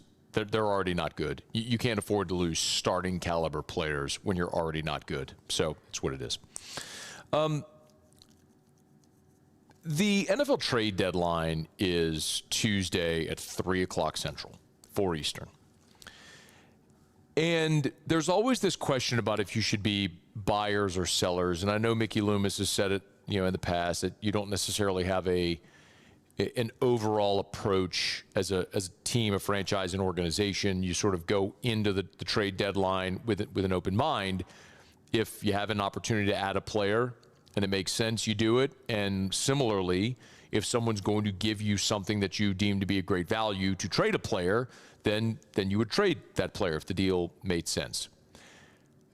I think this year for the New Orleans Saints, even if that feels like a sensible approach, you need to pivot off of that approach and be sellers in every way. I mean, quite literally, any player on your roster that is on an expiring contract that could become a free agent, or someone you do not think you are going to sign to a contract extension, if you can get any future asset for that player, then you need to move that player. Because there's one thing that's very obvious, which is that this team isn't going anywhere this year, right? If they're 1-8, you're not going to be a playoff team. I think we all understand this is what it is. But the really difficult part as you look to the future is, like, I'll give you a guy like, for example, Rashid Shaheed. Shaheed is your best receiver by a mile. He's your deep threat. He is dangerous in space. He can also help you in the return game. Rashid Shaheed's a really good player, and that's a guy you'd like to invest in and keep around. But let's be honest. Rashid Shaheed is a free agent after this season, and he is going to have a lot of suitors lining up for his services, and it is unlikely that he re-signs with the New Orleans Saints. Not impossible, but unlikely. So you look at it right now and you say, do you really want to hang on to Rashid Shaheed for, the final 9 games or 8 games of a totally lost season, only to watch him leave after the season and you get nothing for him? Or is it better to move him now, trade him to a contender that will give you a future asset? That seems pretty obvious. The counter argument would only be, if you're trying to evaluate Tyler Shough, do you really want to take another weapon away from him? Brandon Cooks, we talked about this a week ago with Ross Jackson. Brandon Cooks signed with New Orleans on a multi-year deal, which was stupid to begin with. An aging player that's undersized and losing productivity, to give him a multi-year deal was stupid, said it at the time, but they did it anyway. There's Mickey Loomis for you. But Cook signed when Derek Carr was still the Saints quarterback. He signed under the pretense that you were still trying to contend for something. So you have a guy here late in his career who might be trying to win. It might stand to reason that you could trade Cooks to a potential contending team. Chris Olave. You picked up Chris Olave's 5th-year option, so he's under contract next year for just about $15.5 million. But if there's a team that likes Chris Olave, that's willing to give you maybe a day 2 pick for him, which I think would be very rich. But if someone were to give you a day 2 pick for Chris Olave and you could trade him and then not have to spend the money to extend him, why wouldn't you do that? And I could say the same about a guy like Alvin Kamara, who is nearing the end of. Look, you gave Kamara the extension a year ago, but you look at Alvin Kamara, who's now in his 30s and is 30, and is certainly not as productive as he was. And maybe this year part of that is the ankle injury, but I mean, your inability to run the football has been obvious. He signed a 2-year extension worth $24.5 million. So he's in the first year of that extension. So he becomes an unrestricted free agent after 2026. So could you trade Kamara to a contending team, and then next year you'd get his $18 million off? Well, actually, you'd have that $18 million in dead money on the books for next year, but you'd get an asset in turn. Like, why? I know Kamara wants to stay, and that's awesome, but it's also not his decision. All that to say, Juwan Johnson, I would say this, if someone wants to give you, I mean, you signed Juwan Johnson to a 3-year, $30 million contract. If somebody wants to get a big-bodied pass-catching tight end and they want to give you a 7th-round pick, I would take a 7th-round pick for Juwan Johnson. My point is, this is a teardown. Like, this is a total rebuild. There's nothing salvageable. Like, you can't look at a player like Pete Werner today and say he's part of our championship future, because that is so far in the distance. I would rather get younger and more affordable than continue to invest in players that are on their 2nd or maybe 3rd contracts right now when you are not close to contending. So, and you could always say, and listen, I've used this example before with the Bengals when they drafted Joe Burrow, and they went from, the worst team in the NFL, had the first pick, won 4 games that first year with Joe, and the next year they were in the Super Bowl. So in theory, yes, you can turn it around quickly if you nail that pick. But if we're being very honest with the Saints roster, they're not close to being a contending team. So if you think even if next year you drafted the right player and then it took 2 years, you're 3 years away, like what are you investing in a player like Pete Werner for the next 3 years? Nothing. So this may seem reactionary and maybe far-fetched, but an extreme, but I really look at this team right now, and I just don't. It's not like if you were a 1-15 team that drafted an elite edge rusher that is showing flashes of being a perennial All-Pro. You want to hold on to that player. That's just not the case with New Orleans right now. Maybe Kelvin Banks could become that guy. Like maybe you drafted your franchise left tackle. So I'm hopeful and optimistic about that. But I just don't see it anywhere else on the roster. So quite literally, any player that someone wants to give you a future asset for that is either on an expiring contract or you don't see a long-term investment to where it could be at a point in this organization 3-4 years down the line where you're contending for the playoffs again, then you move them and get younger. And you stockpile draft picks and you get younger and less expensive, and you reset your cap situation, and you continue to grow around a young nucleus, and you do it the right way. That's painful. It sucks. No one wants to watch their team lose 34-10 on a Sunday where they get out first down 30-10, where they have the ball for 16 minutes, which is the 13th lowest in the history of the NFL. Like, nobody wants to watch that. But it's the reality of the situation you're in because of years of bad deals and bad contracts and bad drafts, which has left you void of talent with young quarterbacks and a young head coach that's all feeling their way through this right now. So it's better to try to, instead of maybe stumble your way to a couple of wins this year that might be better for optics, I would rather say, what am I actually building for in the long term? So I'm a total seller, like fire sale, even if it's pennies on the dollar. It's like if you're in bankruptcy proceedings and you need to sell all of your worldly possessions to try to meet debt payments, then you do it. Even if you have a $100 vase that you have to sell for $15. That's just what you do because you have to become liquid. That's how I feel about the Saints right now. Find a way to get as many future assets as possible between now and Tuesday at 4 o'clock Eastern, 3 o'clock Central. And if that means trading a half dozen players before the deadline, do it. All right, it's After Further Review. If you want to join us, email us, tweet us, text us, 225-396-4400, 396-4400, 396-4400. Auburn fired Hugh Freeze. Justin Hokanson joins us from the Plains next. After Further Review. We're brought to you by Clegg's Nursery with 4 locations in the greater Baton Rouge area. Seagan near Airline, LA 16 in Dedham, Mid-City on Donmore, and the Garden Center on Greenwell Springs. I tell you every day to buy local and shop local over at Clegg's Nursery. Hey, my friend, Miss Teresa over at Clegg shot me a note earlier today. We are full on into Just Plant Something season. They are fully stocked with their cool season flowers. So if you need to replant your flower beds or your patio pots, this is the time to freshen up those flower beds, impress your friends and family on Thanksgiving with those beautiful sort of earth tones here and those fall colors and fall plants. Also, deer hunters, they are fully stocked with all of your Mobucks and your deer feed, your deer corn, your rice bran. They've got it all at all 4 Clegg's Nursery locations. Seagan near Airline, LA 16 in Dedham, Mid-City on Donmore, and the Garden Center on Greenwell Springs. It's Clegg's Nursery.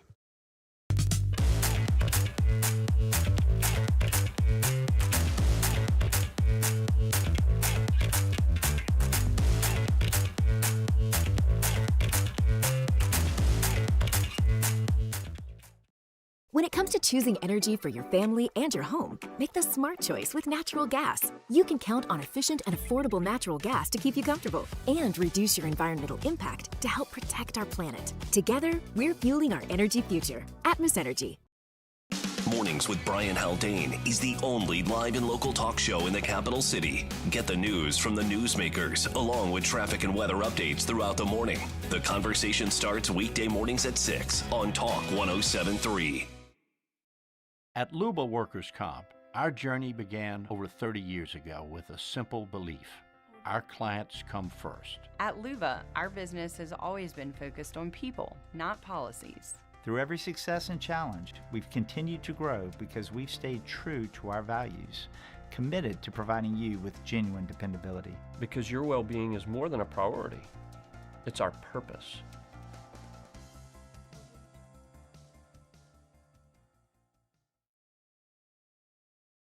After a decade of working in private duty nursing, I know how hard it can be to find compassionate care for the ones that you love the most.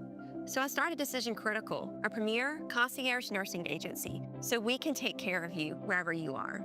Our highly skilled nurses provide exceptional care from the comfort of your own home with personalized packages for short-term, long-term, or even around-the-clock care. Visit us at decisioncriticalbr.com and give us a call today to get started. Today, we are shaping tomorrow. We are researching how extreme stress impacts the immune system, from trauma victims to athletes and even astronauts. Our work is leading the way in sepsis treatment, saving countless lives. We're unlocking the mind with music in exciting new ways. Our Lady of the Lake Health and LSU are improving the health of our state. That's the impact of champions. Imagine the impact we'll have on the future. Together, we roar. These are the luckiest ice cubes in the world. They could have been a thankless bed for an all-you-can-eat salad bar. But instead, they've been called upon to cradle and cool a crisp, refreshing Dos Equis. Looks like the lucky just got luckier. Dos Equis. Parish Construction and Roofing. This is Coach Kim Mulkey. Go to parishbuilt.com for all of your. After further review, presented by Relief Windows. Windows, doors, siding, and oh, we do shutters too.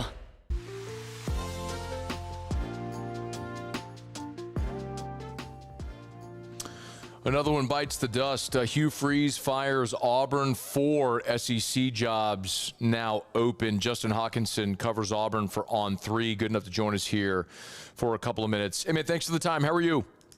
I'm good, man. Appreciate you having me. Sure. Thanks for the time. And believe me, I can empathize. I know it's busy when a coach gets fired. Okay, let's talk, first of all, timing. The reaction to when Auburn made this decision. Yeah, I mean, we've sort of been telling our people the last couple of weeks, it's almost felt like survive in advance. I mean, I think there was still some lingering support, both from on the booster side and even Cohen. I mean, I really think he was trying to give Hugh Freeze every opportunity to survive and to make this right, to try not to enter this coaching market, to try not do something mid-season, maybe get to the end of the year and make an OC change, something like that. I really think he wanted to do that, but losing to Arkansas or losing to Kentucky was always kind of the danger. And so not just losing to Kentucky, but the way they did it. I mean, not even scoring a touchdown, that pretty much sealed the fate. So, I mean, he just had no choice at that point but to go ahead and, pull the plug and to move forward with a coaching search. So I think he wanted to try to give him a chance to sort of salvage things, but that Kentucky game was just so bad. There's no way to go on. The buyout here has been a giant convo. What are the financials there with Hugh Freeze and his staff? Well, if he gets all of his buyout, it's a little over $15 million.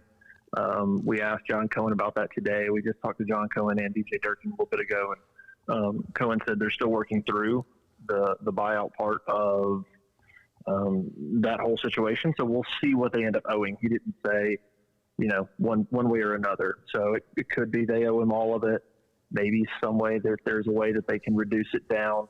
I'm not sure. So we'll sort of wait and see, I guess, on what exactly they'll owe him. If they do, it'll be a little over 15, which is about what they owed Parson. So it'd be about 30 mil between those two. And going back to Malzahn was about 20. So still less than Brian Kelly, but we're getting up there. It's the consistency of how often Auburn turns over coaches makes me look and go like, I know Auburn has had so much success and it's a great program with expectations, but the instability is concerning. Is that at all part of the conversation there, Justin?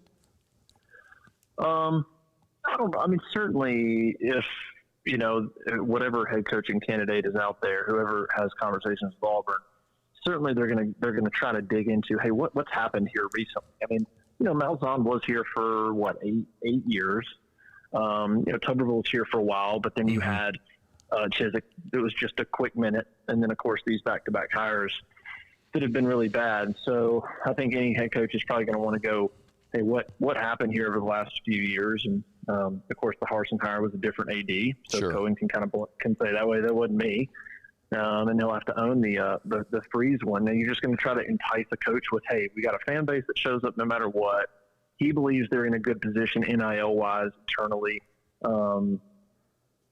We're in the SEC. We got a strong talent pool to recruit from. Like, the roster's got plenty of talent. I mean, they haven't had an SEC winning season since COVID, and that's a top 15 roster nationally probably. So you got to try to focus on some of that stuff, I guess, to attract a candidate. But yeah, you're going to have some reservations about the last couple of years and going through two coaches, sure. Justin Hawkinson's with us, covers Auburn for On3. You can get him on Twitter at _J Hawkinson, Hokanson. Why? We'll look to the future in a second, Justin. One more. Why didn't it work with Hugh Freeze? Because that felt like an awesome hire, like as close to a no-brainer as you could find. I mean, Cohen talked about it today, and it's just all offense. I mean, Cohen sort of really stressed it today. He's like, look, the roster's good. Defensively, we've been good, but that offense is just held the program back, basically, is what he said today. He actually got up there and said, if we just had an average SEC offense, I wouldn't be standing up here, probably, and that's just the truth. I mean, really, since Freeze arrived, I mean, that he's been an offensive guy his whole career, but for whatever reason at Auburn, it's been bad. I think partly the quarterback hadn't had quite the right guy. Partly I sort of wonder about his system and if it's not a little outdated. He's not a details guy. I've just heard plenty of stories the last 2 years about how he conducts practice, how he prepares, just lots of stuff falling through the cracks. And then what you see on the field Saturday just mirrors, I think, a lack of preparation from him on the offensive side of the ball. So it's just really all offense. There's a lot of good stuff. The culture's been pretty good. I think it's improved since his first year. The talent's there. There's some good things going on, but you just point straight to the offense. It's just been absolutely horrific. I mean, it's just been so bad. So that's where you pretty much start and finish with him. I've been asked a million times here, who's going to be the next LSU coach? And the answer is I don't know. I mean, I can give you a list of names that I hear all the time, but I'm sure you could do the same. So who in this 24-hour period or so, what are the names that seem to be most commonly mentioned? Let's see. I'm trying to think of so we put the hot board yesterday, and you're going to have John Summerall. You're going to have Eli Drinkwitz. You're going to have Kenny Dillingham. You're going to have DJ Durkin. He'll get a look. I think he's got a shot, but he'd need a win. I don't know if that's 3-0 or not, but or a bowl game, maybe 4-0. You're going to have Brent Keys on there.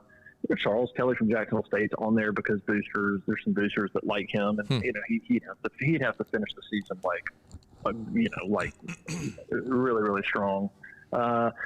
James Franklin is on there. I mean, I don't know if that would be. I don't know if that's what would happen, but I think an interview would happen with him. Who else? Jeff Brom might get an interview, but I don't really see that happening.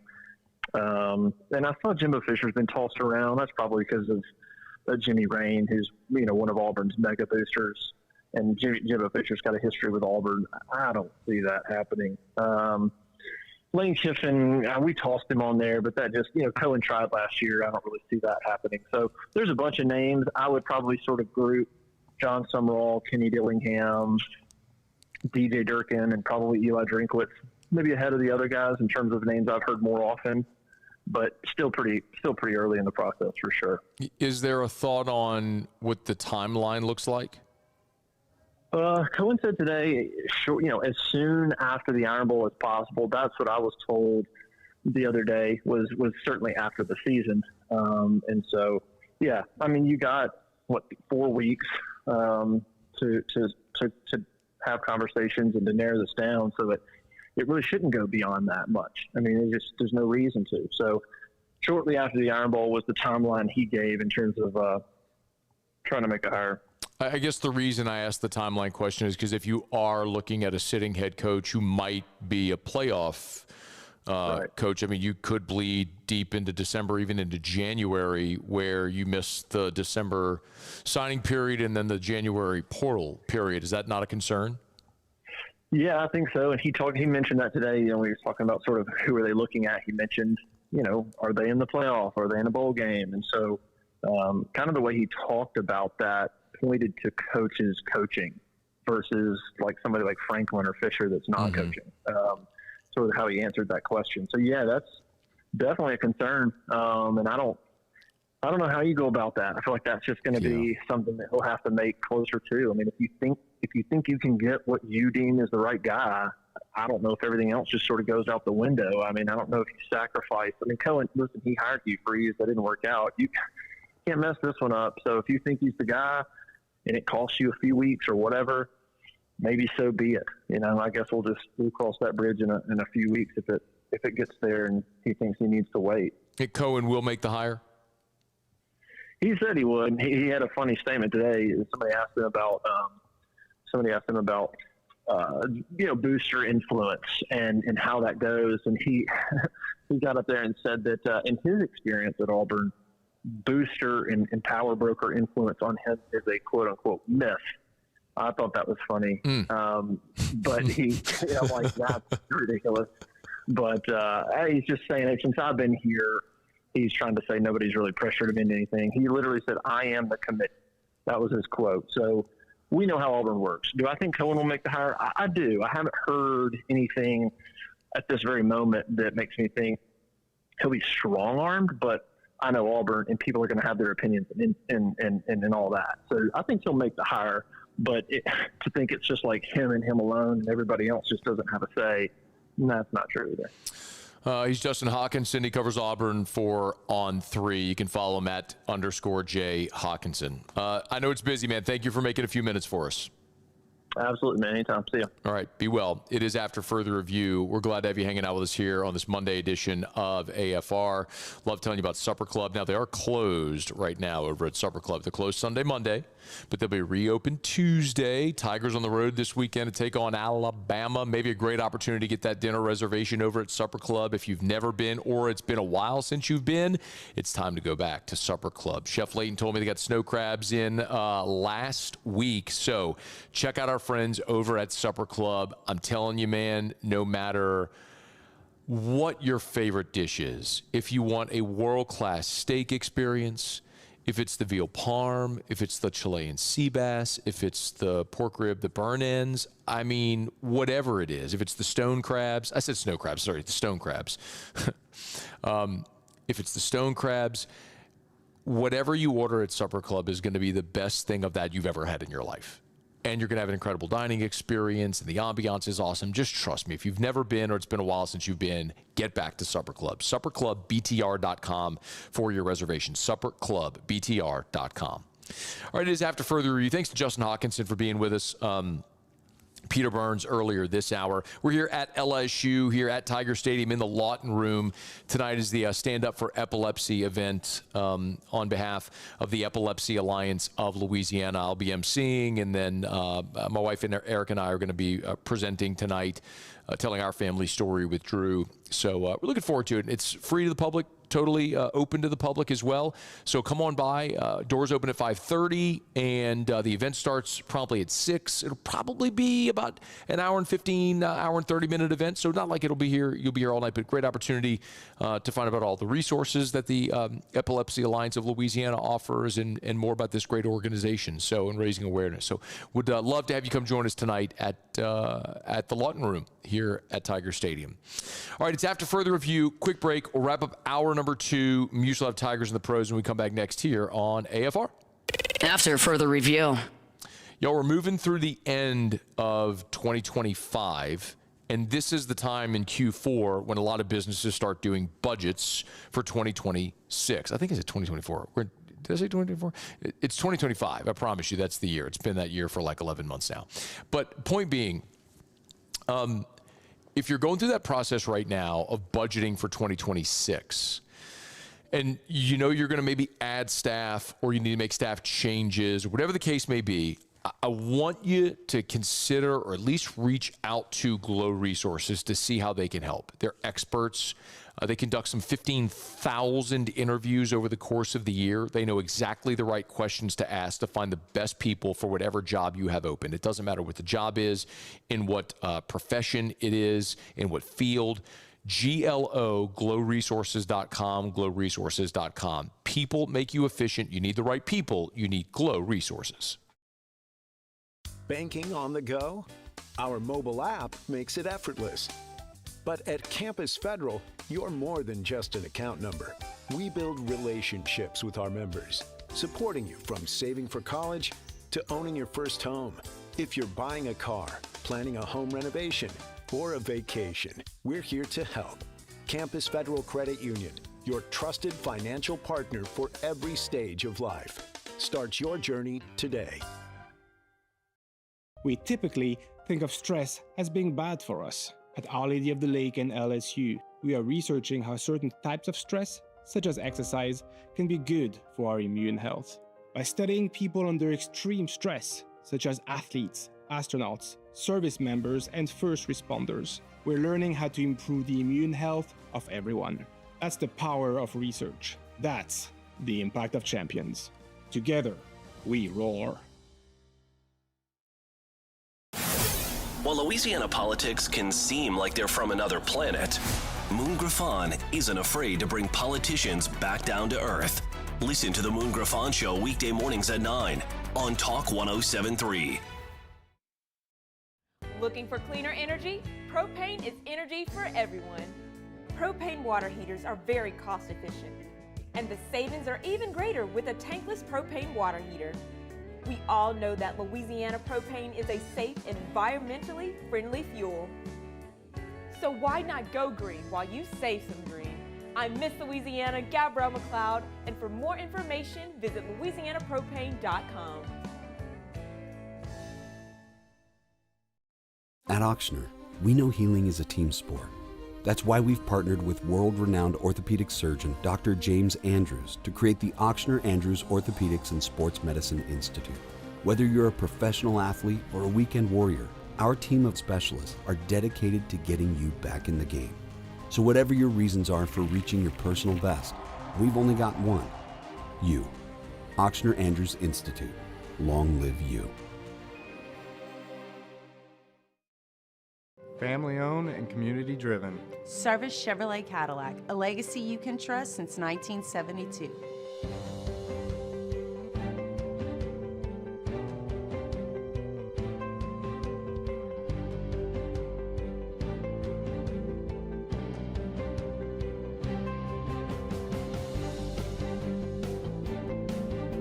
Service Chevrolet Cadillac, our family serving your family. For over 50 years. These ice cubes could have been a thankless bed for an all-you-can-eat salad bar. But instead, they cradle and cool. After further review, presented by Relief Windows. Windows, doors, siding, and oh, we do shutters too. Frank Wilson met with reporters on Monday, getting set for LSU against Alabama. A little bit more about what Coach Frank had to say coming up after the top of the hour, and maybe a few tidbits on the LSU coaching search. A few notes I've jotted down in the notebook over the weekend I'd love to share. We'll do that coming up after SportsCenter. Right now, Miuso as Tigers in the pros. Tigers in the pros. They still bleed purple and gold. They're just really rich now.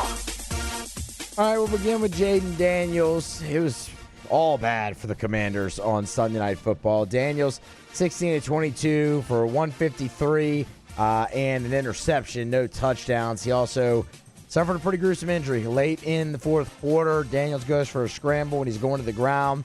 Puts his left arm down to brace his fall and dislocates his elbow. Of course, non-throwing arm, not season-ending, but he is expected to miss multiple weeks, just the latest in a long line of injuries for Daniels this season. Kayshon Boutte also on the shelf suffered a hamstring injury in the game against the Atlanta Falcons on Sunday. Mike Vrabel with the update on Monday morning. Booty day to day. That's a bummer because he has been off to a fantastic start here in 2025. I guess he's just having a fantastic season. I mean, we're through 9 weeks of this thing.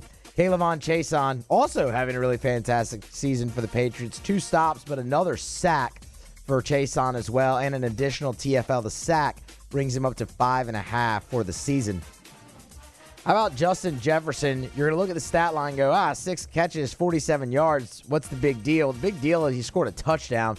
That's Jefferson's first touchdown of the season since week 1. Only number 2, and the first time he's found the end zone since week 1. About time they get the ball back in his hands there. And then Devin White, man, just a phenomenal day for Devin White in a tough loss to the Raiders. 16 total stops for White. That by far led the Raiders team. They would fall by 1 to Jacksonville in overtime. Congratulations to Trey Morgan. Trey Morgan wins a Gold Glove at first base, a minor league Gold Glove. This should come as no surprise. 441 chances over at first base this year for Morgan. 1,000 fielding percentage. He was perfect because, of course, he is. He's a wizard over there, and everyone here knows that. But nonetheless, congratulations to Trey Morgan. And then a congratulations to Paul Gervais, a member of the Los Angeles Dodgers. They won the World Series. Gervais not on the postseason roster, but did spend time with the big club. We'll see if he gets a ring. If he does, he's the 19th former Tiger to win a World Series ring. That is Tigers in the Pros.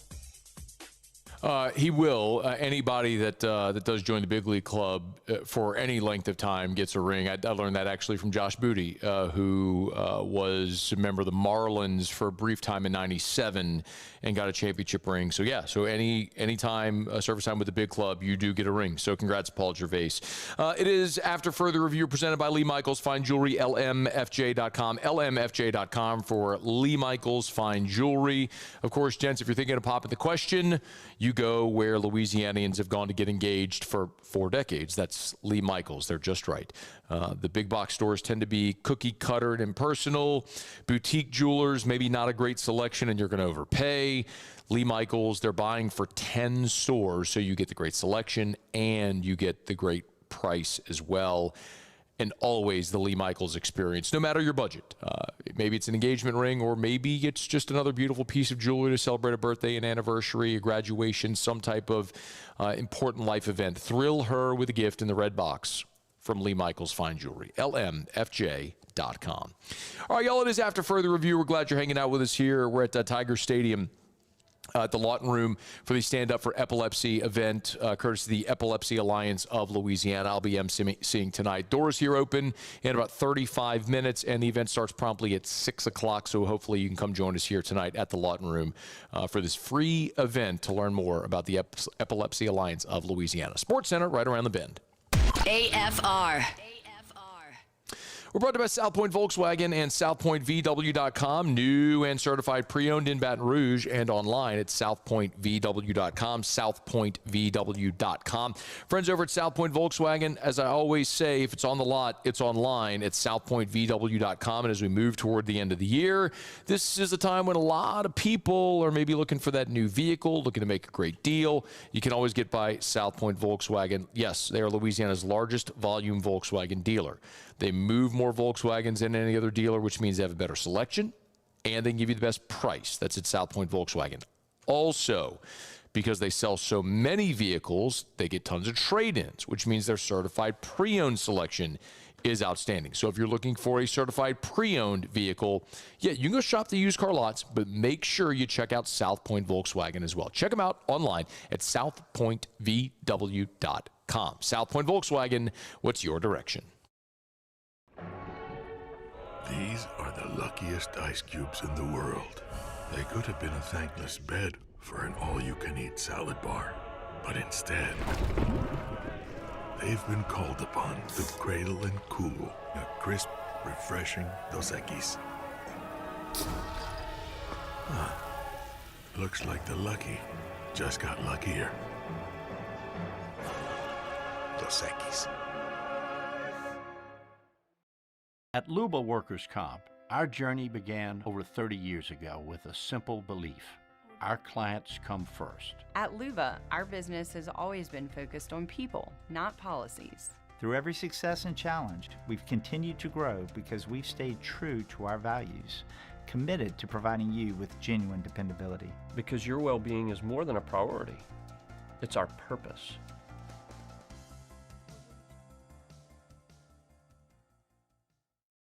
At Bayou Automotive, we believe in a sales process that puts you first. We want you to experience an easy purchase with clear pricing and great service. Let Bayou Ford and Bayou Chrysler Dodge Jeep Ram be your trusted partners in finding your perfect vehicle. The crew at Bayou Automotive is going to do right by you.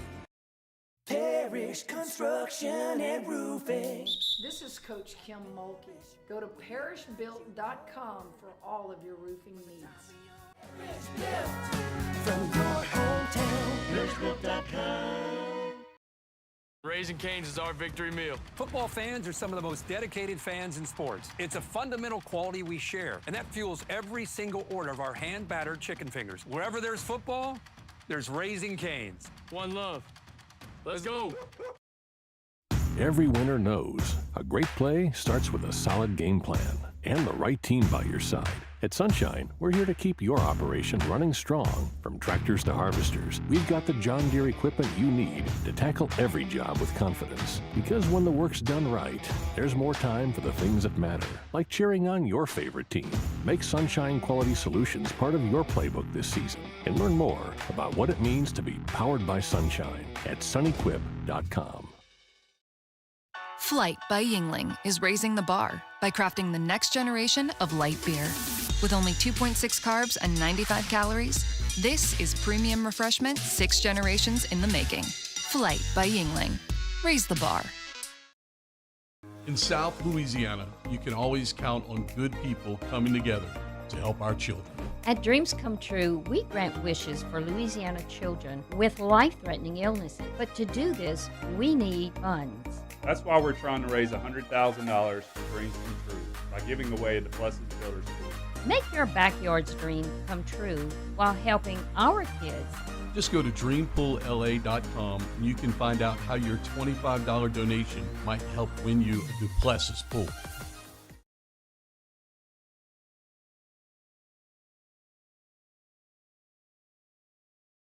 This is SportsCenter. I'm Christine Lisi, and admission today from Commanders coach Dan Quinn that he left quarterback Jaden Daniels in too long in last night's blowout loss to Seattle. Daniels out indefinitely with a dislocated left elbow sustained in the fourth quarter. He's slated for an MRI. Chargers offensive lineman Joe Alt will have season-ending surgery on a high right ankle sprain. NBA Grizzlies star Ja Morant returns tonight versus the Pistons after serving a one-game suspension for conduct detrimental to the team. The sides have to move forward together, advises ESPN NBA front office insider Bobby Marks. For what happened Friday night, he basically he pouted the second half of the game.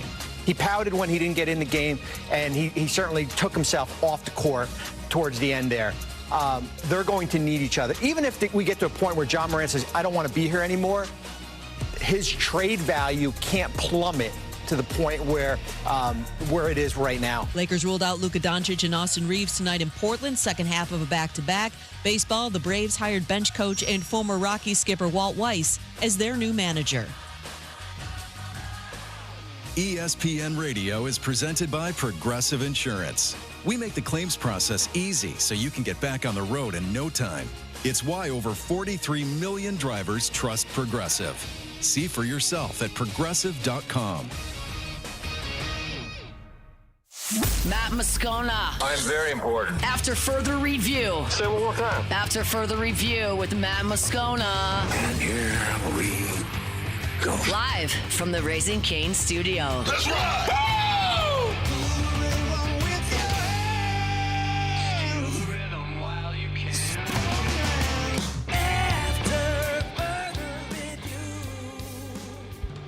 Hour 3, off we go. Welcome aboard. Glad you're with us. It's AFR. We are presented by Relief Windows. Not today in the Raising Cane studio. We are at Tiger Stadium in the Lawton Room where LSU, where the Stand Up for Epilepsy event will be happening tonight, all to raise awareness for the Epilepsy Alliance of Louisiana.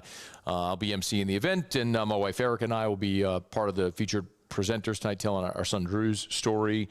So we're looking forward to this event, which is free. It's open to the public. Doors open at 5:30 here at the Lawton Room, and the event starts promptly at 6, so hopefully you can join us. Okay, we will get at the bottom of this hour. Muse, Paulie, and I will give you our college football takeaways from the weekend. Otter will be here for Otterlocks. Got Monday Night Football tonight, so a lot still to do here. After a crazy week around Baton Rouge, where Brian Kelly was fired, the governor made the comments he did on Wednesday. Scott Woodward summarily dismissed, but mutually agreed to part ways. Let's call it what it was. He was fired. And then you go into this weekend where we look to sort of decompress a little. You come out of it, and it's game week, and it's not just any game week. It's LSU Alabama, and you have an Alabama team that's 7-1 and ranked 4th in the country, and you have an LSU team that is reeling after firing its coach and suffering an embarrassing home loss at the hands of Texas A&M. All of the lofty preseason goals now have been taken away with your third loss. It is it's a third conference loss at that, so there's not even a chance mathematically. I guess I'd have to do the numbers. I wouldn't assume there's a chance mathematically. So not a realistic chance that you could find your way back into the SEC championship game conversation. So for all intents and purposes, your preseason goals are off the table. SEC, playoff, national championship, all that stuff. So, what are you playing for? And maybe it's pride, finishing out the season the right way. For some guys, maybe it's putting out good tape for the NFL or for future NIL opportunities, either at LSU or somewhere else next year. Don't know. Hate to say it that way, but it's reality. But either way, as Frank Wilson met with reporters on Monday, he kind of gave a little bit of an encouraging point of view of this group of players. I like us. I really do. I like our football team. I think we're a talented football team. I think we have the potential to be a good football team. And I think Saturday night will give us an opportunity to put all those things together to play what is still yet our best football, which is ahead of us. The most newsworthy items from the press conference were an update on Whit Weeks and the left tackle situation. Whit is still questionable. By the way, Muse, can you play that one real quick, number 9? This was Frank giving an update on what the plan. So Whit Weeks is questionable, but what they're going to do with Whit during the week? We'll get him out there today and tomorrow. We'll get him out there tomorrow to see what he can do and kind of measure it, and we'll build it as the week goes on based on his pain tolerance. It's worth noting that Whit did make a public appearance on Halloween with his girlfriend, Landry Kiffin, at Our Lady of the Lake Children's Hospital, which was awesome. They were there visiting some of the sick children, which is just a phenomenal thing to do. But in those photos, you could see he's still wearing the walking boot that he's been in now for several weeks, since before the Vanderbilt game. I don't know if Whit is going to play in this game. I'll just reiterate the thing that I told you the Friday when we were in Nashville before Vanderbilt, when he was questionable for that game. He was not going to play in that game, and he was not, at that point, going to play against A&M. It was abundantly clear based on conversations I had, and their target was to see maybe optimistically if they could get him back for this game against Alabama coming off the bye. And I don't even know that that's realistic. I think that was the optimistic point of view. It may still be weeks yet before he's back, but we'll see how it plays out this week. You would love, obviously, to go on the road in this game and have a guy that is an emotional leader for your team. He's obviously a fantastic player, but a guy that helps you get lined up is your middle linebacker, and a super talented player. But you'd love to have Whit Weeks. Remains to be seen if he'll be back. The other sort of newsy item was at left tackle, where Tyree Adams, we know, is out after having the tightrope procedure. Carius Kern, who injured his knee against Texas A&M, he is questionable in this game. It would very likely be DJ Chester starting at left tackle if Kern can't go in this football game.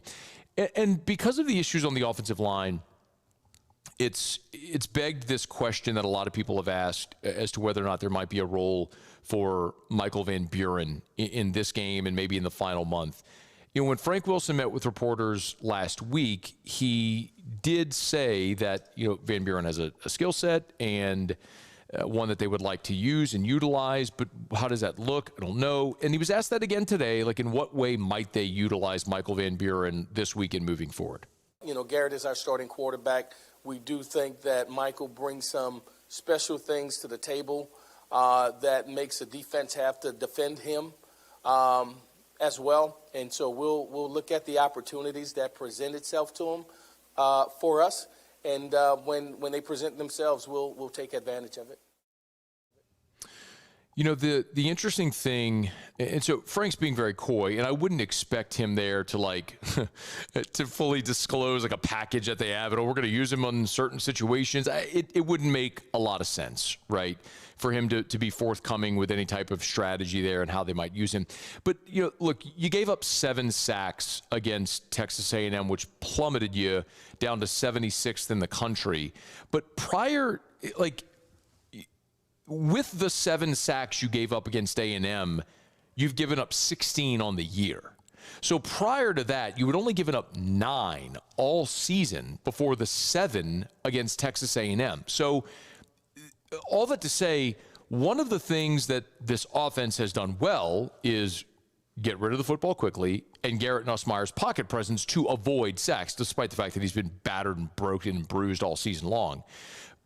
But if you feel like there is a component to the game that Michael Van Buren can add and you want to add it, it would be an interesting wrinkle to see how that might manifest this week. We know they have it. I mean, we know they have those packages.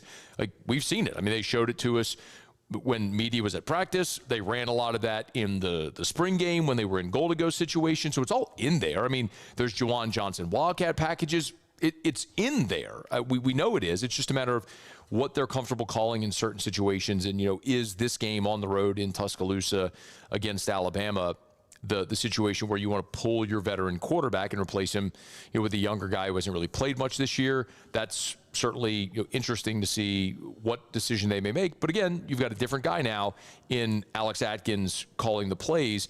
And that's the thing I'm going to continue to hammer all week. The running backs coach is the head coach. The play caller is an offensive lineman. Frank Wilson has told you they're going to run the ball. And even again today, he talked about the importance of, as he said it, you know, investing in the run game.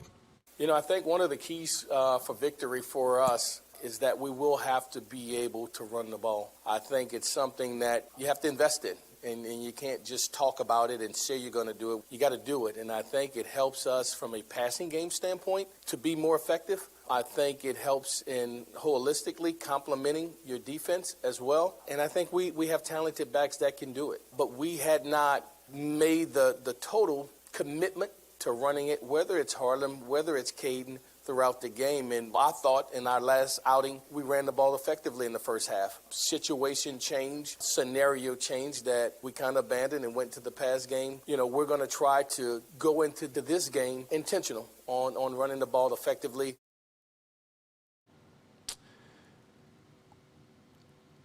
It is something that I would love to see. And I think it is actually your best path to try to win this football game, is if you do, in fact, actually make a real effort to run the football. I mean, I understand what LSU's rushing offense is, but they've only attempted 225 rushes on the entire season, y'all. Like, that's, as I'm looking at it right here, is that 4th fewest in the country if I'm looking at this statistic correctly? Like, 225 rushing attempts is an embarrassingly low number. You know, I would love to see this offense commit to running the football. Like, by contrast, you know, Army has run it 490 times this year. Now, I get it, they're Army. Florida State, 363. You know, I think you look at this offense and you realize, you know, a giant part of the reason why they are where they are and their inability to have balance is because they haven't even attempted balance. So I'm not going to sit here and purport to tell you that I know exactly how that's going to look. Like, if they go out in this game and they run it 35 times and they throw it 27 times, do they all of a sudden explode for 430 yards? I'm not telling you that's going to happen. But what I do know is what it looks like when you throw it 37 times and you run it 22 times. Because I saw that against Ole Miss. And I'm not interested in seeing that anymore. you've got to commit to balance, and it certainly sounds like with Frank and with Alex Atkins, that's the push they're making, and maybe Michael Van Buren is a part of that as well. All right, it's After Further Review. We're glad you're with us here on this Monday edition of AFR presented by Relief Windows. Hey, I'm really excited about this. Today, over at Parish Construction and Roofing, we, along with several other businesses, are launching a very cool initiative that we're calling the 12 Days of Christmas. Creative, I know. But we are going to, in December, bless 12 families, less fortunate families, with a happier Christmas. We at Parish Construction and Roofing are going to give our 12 winners $1,000. Our friends at Duplessis Builders, Derek and our friends over there, have matched with another $1,000. Ruckus has pledged a shoe voucher for shoes for the family in need. And then our friends over at Chris's Specialty Foods are going to provide Christmas dinner as well for these 12 families. So the holidays are a time where you want to give back, and especially if you have the means to do so, we always encourage people to give back. And we're very proud to be able to do this. So if there's a family in need, or maybe it's yours, and you want to maybe have an opportunity to have a nicer Christmas for your family, for your children, whatever the case may be, go to parishbuilt.com. It's our website, parishbuilt.com, and just fill out the form, a little bit of information, and then we'll take, we will accept nominees all throughout the month of November, and then in the first week of December, we'll award our winning families for 12 straight days at the start of December, leading up toward Christmas. It's our 12 Days of Christmas over at Parish Construction and Roofing. It's not like we've done in the past, the cash giveaways and stuff like that with, people who've had inspections. This is just, if you know a family in need this holiday, we would love to bless. We're going to bless 12 families, and we're thrilled to be able to do it in partnership with Parish Construction and Roofing, with Duplessis Builders, with Ruckus, and with Chris's Specialty Foods. And so we're looking forward to it. So parishbuilt.com. You'll see the form on the homepage at parishbuilt.com. All right, we're going to knock out a quick break, come back. Should the Saints go after Kyler Murray at quarterback? Saw that earlier today. I'll give you some thoughts. Stay here. It's AFR. AFR. Get Gordon and get it done. Gordon McKernan Injury Attorneys. If you've been injured in an accident, it's not your fault. Do what injured people in our state have done for 3 decades. Get Gordon and get it done. As a matter of fact, Gordon has given back to the community in so many ways. Like we've talked about the bicycle giveaway around the holidays, the laptop giveaway around graduation. He's partnered with Pat's Coats for Kids, which Pat Shingleton from WBRZ for decades has done that promotion. Different NIL deals, and love Court to Table as well. I mean, Court to Table, Gordon's an investor there, and we'll actually be doing the show Thursday at Court to Table. I'm excited about that. Gordon will join us on site. But what a gift that has been to the Baton Rouge community, not only people who love pickleball, but just a really cool place to go right there in Burbank. So we'll be at Court to Table this Thursday for AFR. And of course, as we always say, if you've been injured in an accident, it's not your fault. Do what injured people in our state have done for 30 years. Go to getgordon.com, getgordon.com. Get Gordon and get it done. Today, we are shaping tomorrow. We are researching how extreme stress impacts the immune system, from trauma victims to athletes and even astronauts. Our work is leading the way in sepsis treatment, saving countless lives. We're unlocking the mind with music in exciting new ways. Our Lady of the Lake Health and LSU are improving the health of our state. That's the impact of champions. Imagine the impact we'll have on the future. Together, we roar. Banking on the go? Our mobile app makes it effortless. But at Campus Federal, you're more than just an account number. We build relationships with our members, supporting you from saving for college to owning your first home. If you're buying a car, planning a home renovation, or a vacation, we're here to help. Campus Federal Credit Union, your trusted financial partner for every stage of life. Start your journey today. When it comes to choosing energy for your family and your home, make the smart choice with natural gas. You can count on efficient and affordable natural gas to keep you comfortable and reduce your environmental impact to help protect our planet. Together, we're fueling our energy future. Atmos Energy.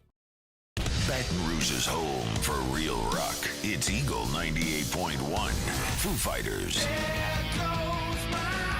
Led Zeppelin. AC/DC. Pearl Jam. And the flagship home for LSU sports. Take us anywhere with the Eagle 98.1 app. Eagle 98.1 is the rock station. At Luba Workers' Comp, our journey began over 30 years ago with a simple belief. Our clients come first. At Luba, our business has always been focused on people, not policies. Through every success and challenge, we've continued to grow because we've stayed true to our values, committed to providing you with genuine dependability. Because your well-being is more than a priority. It's our purpose.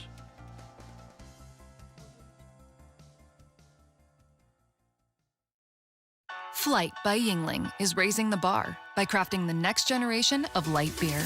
With only 2.6 carbs and 95 calories, this is premium refreshment 6 generations in the making. Flight by Yuengling. Raise the bar. Parish Construction and Roofing. This is Coach Kim Mulkey. Go to parishbuilt.com for all of your roofing needs. From your hometown, parishbuilt.com. Tiger Country is 100.7 The Tiger.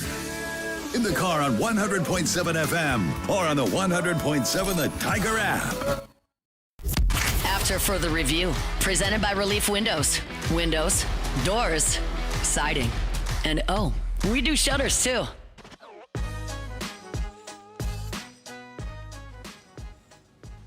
All right, rolling along here on a Monday edition of AFR. Getting dark early. I hope the time change didn't mess with you too much. Woke up on Sunday, and it was like, Drew got up at like 8 o'clock or 8:15. I was like, what are you doing up so early? And I realized, like in his body, it's like 9:30. So it actually made a lot of sense that he was up. But anyway, hope the time change isn't messing with you too much. We're here at Tiger Stadium at the Lawton Room. Doors open here in about 11 minutes from right now. The Stand Up for Epilepsy event, raising awareness for the Epilepsy Alliance of Louisiana. I'll be emceeing tonight, and Erica's going to join me, and she's going to tell Drew's story tonight. And great organization. This event is totally free. It's open to the public, so come join us if you're hanging around campus here. And you ever been in the Lawton Room? It's a cool opportunity just to come check out the Lawton Room. We've got the national championship trophies and a lot of stuff, displays that a lot of people never get to see. So anyway, we'll look forward to the event coming up here in less than an hour from right now. The New Orleans Saints are awful. That's not news to anyone. They're 1-8. They got blown out by the Rams. Every road game they've played this year, they've lost by double digits. And this week, they get to go on the road to the Carolina Panthers, who now all of a sudden are above 500 and have matched their win total from a year ago. Maybe, just maybe, that is an illustration of the importance of consistency and not giving up on a player too early. Bryce Young threw for just over 100 yards yesterday, but they're playing winning football there in Carolina behind Dave Canales. So, if you're looking at Kellen Moore and either Rattler or Shough and thinking flush it right now, there are tons of examples to suggest why being patient can pay off. I'm not suggesting that either of these quarterbacks are going to be great starters or that Kellen Moore is going to be a great head coach. I don't know. The jury is very much out. But I'm not removing the possibility of any of that, of either Rattler or Shough becoming a really good starting quarterback or Kellen Moore becoming a successful head coach. But I do look around the league right now, and one of the really interesting trends are former first-round picks who have gone on to different locations later in their careers and found a lot of success, suggesting that maybe a change of scenery is a good thing, or maybe the team that drafted them gave up on them too early. Look around the league. Daniel Jones, although the Colts lost at Pittsburgh a day ago, they're at 7-2 right now. Sam Darnold after having a fantastic season last year in Minnesota, leading them to the playoffs after J.J. McCarthy was injured, is now in Seattle, and they just pasted Washington last night on the road and looked really good. Mac Jones, for an injured Brock Purdy, has San Francisco not missing a beat. Baker Mayfield, who was the number 1 overall pick of Cleveland, and we know the story. Went to Carolina and then was with the Rams and has found a home in Tampa Bay where they've won the division in consecutive years and look like they're en route to do that a 3rd consecutive year. All that to say, I think sometimes, as we're seeing now as evidence, is that a couple things can be true. Either teams give up too early on quarterbacks for lack of immediate success, or change of scenery sometimes can do a player good, which is why it was interesting when I saw Mike Florio over at Pro Football Talk today has a piece up about Kyler Murray. And some of the scuttle that he's hearing is that the Cardinals could very well be looking to move Kyler Murray. Now, the contract makes that prohibitive for this trade deadline, but as the way Florio says it, is that it seems almost like a likelihood that Kyler Murray is going to be traded. As a matter of fact, he writes, quote, "An offseason trade is very realistic, if not likely." Remember, the current coach did not draft Kyler Murray and they did not sign him. The current coach did not sign him to the extension. So you have a bad year this year. Potentially the coaching staff could pick their own quarterback, so on. So I guess, and then it caught my eye as I kept reading down. Florio notes, after the season, multiple teams will be looking for new starting quarterbacks. As of now, that list could include the Dolphins, Jets, Steelers, Browns, Raiders, Vikings, and Saints. So what would a Kyler Murray to the Saints deal look like? First of all, just start with the conversation of, would you be interested in Kyler Murray? And I think there's intrigue because of what I just mentioned. All the players that were first-round picks, even number 1 overall picks, that found success elsewhere. And Kyler Murray was the offensive rookie of the year and had a fantastic start to his career with Cliff Kingsbury. Was the offensive rookie of the year back in 2019. Then, of course, was the COVID year where he did make the Pro Bowl in his COVID year, started all 16 games. And then in 2021, they were 9-5. And, of course, then the injury for Kyler Murray sort of derailed his career. And after going 8-8, then 9-5, 3-8, 3-5, 8-9 a season ago, and they were really looking at this year as the season that they sort of hit that bounce back and built upon the 8-9 of a year ago. But Murray is just 2-3 in his 5 starts so far this year. And you could see a scenario where it might make sense for them to move on.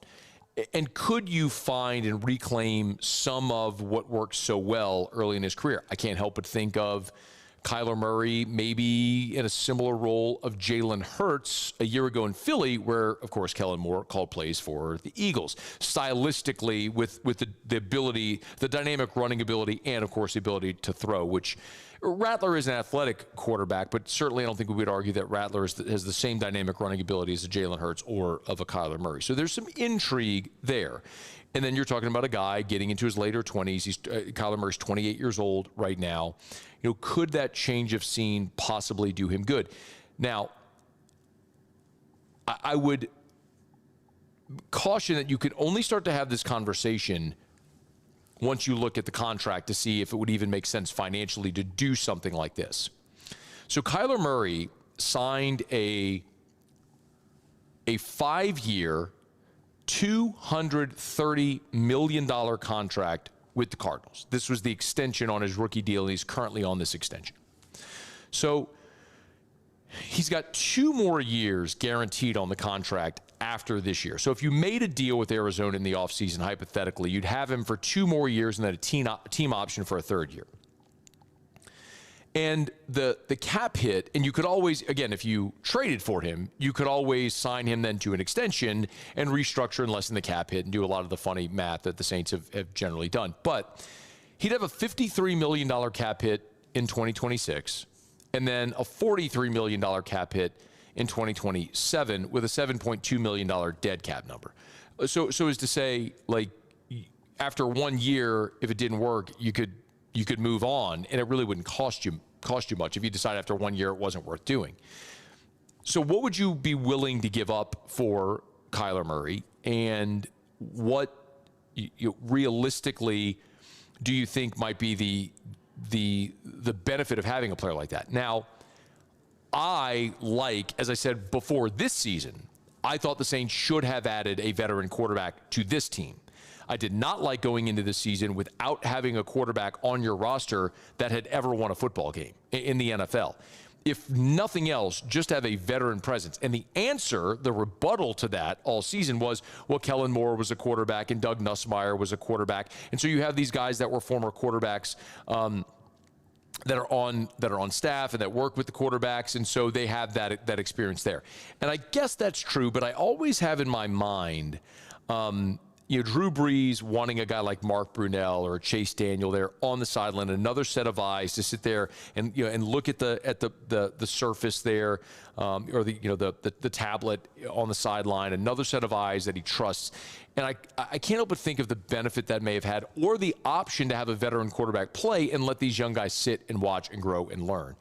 I don't know that it would have made a dramatic difference on this team with the wins and loss record, but there's certainly merit to having that veteran quarterback as an option on this team.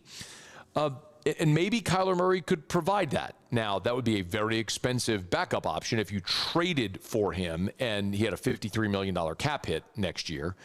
But the Saints cap does get more in line next year to where they could afford something like that if they wanted to do something like that. But I think you'd have to decide if Kyler Murray is the option that makes the most sense that you would want to build around, or would you be willing to make a $53 million investment in 1 year? A $53 million investment in 1 year that could become a longer-term deal, or is it a $53 million backup? Now, if Shough or Rattler become your starter and they hit, then because they're both on inexpensive rookie deals, it doesn't necessarily cripple you to have an expensive backup. And we have seen that before as well. I mean, I can't help but think of a guy like Brock Purdy, where he effectively took Jimmy Garoppolo's job after Jimmy Garoppolo had led the 49ers to the Super Bowl. So it happens like that sometimes, where the draft pick, the rookie on the rookie deal. I mean, go back to Tom Brady in New England from Drew Bledsoe. I hate to reference it this way, and he'll gag if he hears me say it, but the Seahawks signed Matt Flynn to a free agent deal, then drafted Russell Wilson, and Russell Wilson ended up winning that job as a rookie on a third-round deal. So it becomes more affordable to have the expensive backup player. Anyway, I guess my point with this is to say, I don't know right now if the New Orleans Saints feel very confident about Rattler or Shough as their future moving forward. That may change in the next 8 games. Maybe it doesn't. But I also know that where you are as an organization right now is atrocious, and you can't close the door to any possibility that could make you better. And that includes drafting a quarterback in the top 5 of this April's draft. And that absolutely includes the possibility of adding a veteran like Kyler Murray if the trade compensation and the contract makes sense for you, if you think you can build around that guy. Because there are too many examples in the NFL right now of guys that were cast aside by the team that drafted them that have found new life and lots of success in their second or third, or in Baker's case, 4th location. And maybe that's the change of scenery that Kyler Murray needs to regain a lot of the success he had early in his career. All right, it's After Further Review. We're glad to have you hanging out with us here on this Monday edition of AFR, presented by Relief Windows. Always love telling you about Evermore. I got my big 64-ounce bottle of Evermore here. As a matter of fact, I didn't have any in my office today, so I pulled into a gas station on the way to work today and went right in. There was one of those kiosks of Evermore, the 32-ounce bottles, the 64 ounces. I always drink 2 of the 64-ounce bottles every day. Excuse me. I felt like a little frog in my throat. Needed a sip of water anyway. It's natural artesian water. It's a healthier alternative for your family, a better form of hydration for elite athletes. You can find it at local retailers everywhere, from gas stations and grocery stores. or you can order it online at evamore.com. EVAMOR, evamore.com. All right, y'all, Otters here in 15 minutes for Otterlocks. We're glad to have you hanging out with us. Muse, Paulie, and I, after the college football weekend, give you our 3 college football takeaways. We'll do that when we continue next here on a Monday edition of AFR presented by Relief Windows. AFR. All right, now I know you did it. Don't lie, I know you did it. I mean, the temperature's got in the 40s. I know you turned on your heater. And I don't blame you, right? It's cold. You need to make sure that you stay comfortable. But I want to make sure you stay safe, and I also want to make sure that you don't get saddled with a massive expense on your heater, either with your bills or repair expenses or replacements. You got to call River City's 1 Hour Air, y'all, for your heater safety check. You should do this every year. I do. I practice what I preach. Now I'm a part of their maintenance club, and with the maintenance club, they call me twice a year for the AC tune-up and the heater safety check. And when you're part of the maintenance club, that annual service is complimentary. So River City's 1 Hour Air, they'll come out to your house, they'll check your heater to make sure it's clean, efficient, and safe to run for the cold weather months. Call them right now, 752-0001, 752-0001. ED, low T, or simply seeking to optimize your health and performance? Goodwood Men's Sexual Wellness offers a range of discreet services to address your specific needs. We empower men to reclaim their health and confidence. Visit yourgoodwood.com. In South Louisiana, you can always count on good people coming together to help our children. At Dreams Come True, we grant wishes for Louisiana children with life-threatening illnesses. But to do this, we need funds. That's why we're trying to raise $100,000 for Dreams Come True by giving away the Blessed Children's School. Make your backyard's dream come true while helping our kids. Just go to dreampoolla.com and you can find out how your $25 donation might help win you a Duplessis pool. At Luba Workers' Comp, our journey began over 30 years ago with a simple belief. Our clients come first. At Luba, our business has always been focused on people, not policies. Through every success and challenge, we've continued to grow because we've stayed true to our values, committed to providing you with genuine dependability. Because your well-being is more than a priority. It's our purpose.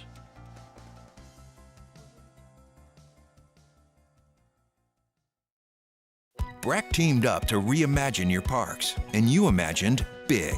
With your help, we went to work, creating 12 beautiful community parks across the parish. A family-sized water park, miles and miles of trails, and parks just for your dogs. There are more places to splash, to explore, to run wild, and even soar. You imagined, we delivered. Gold. BRAC, your #1 park system in the nation.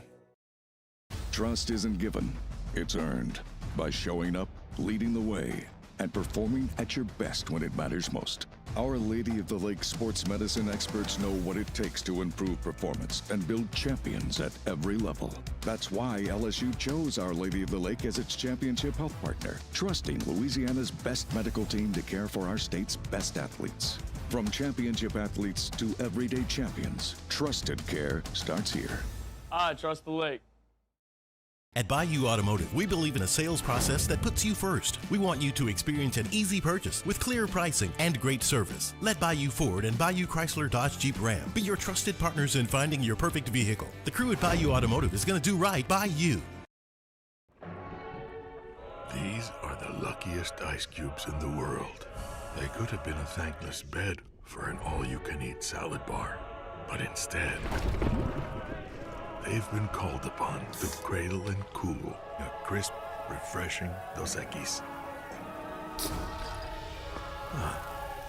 Looks like the lucky. After further review, presented by Relief Windows. Windows, doors, siding, and oh, we do shutters too.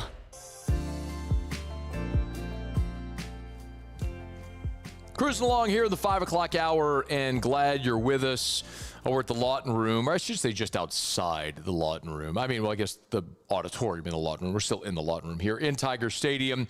Doors are open now. The Stand Up for Epilepsy event starts at 6 o'clock, so in 24 minutes. It is free and open to the public, so feel free to come on by here and join us at the Lawton Room. If you're around campus, hanging around campus or around town, we'd love to have you join us here for the Stand Up for Epilepsy event at the Lawton Room tonight here. Totally free and open to the public. Okay, every Monday, Muse, Paulie, and I, we watch a lot of college football. We come back here and we tell you 3 things. We call it college football takeaways. Hit it, Muse. Another week in the books. What did we learn about the landscape of college football?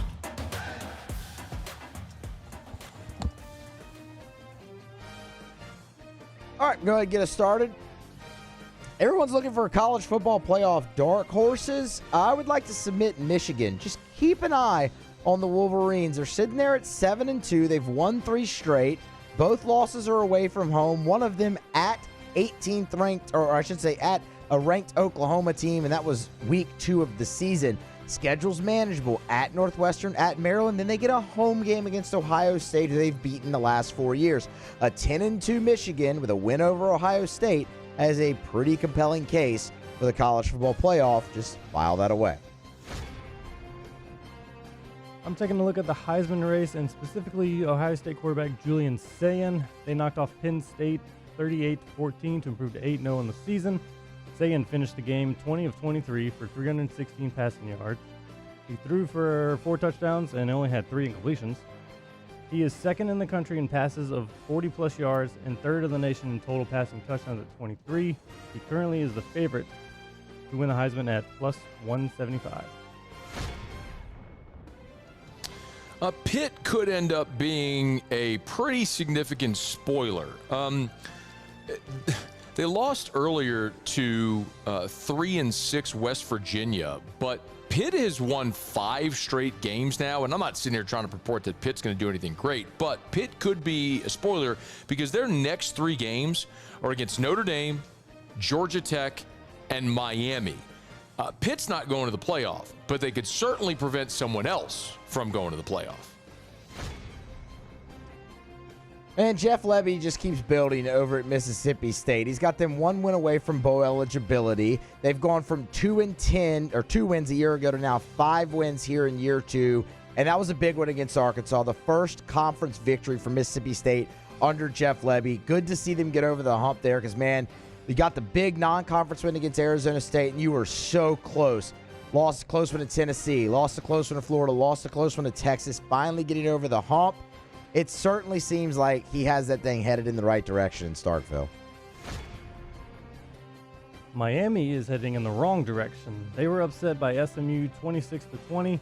Just a few weeks ago, they looked like a lock for the college football playoffs. Now, Miami has 2 league losses with 4 games to go. They have no ranked opponents left on their schedule, which means no significant opportunity to build up their resume. Carson Beck, he has thrown 6 interceptions and the Hurricanes 2 losses. Interceptions for Carson Beck, you say? Stunned. How about a hat tip to Jeff Sims?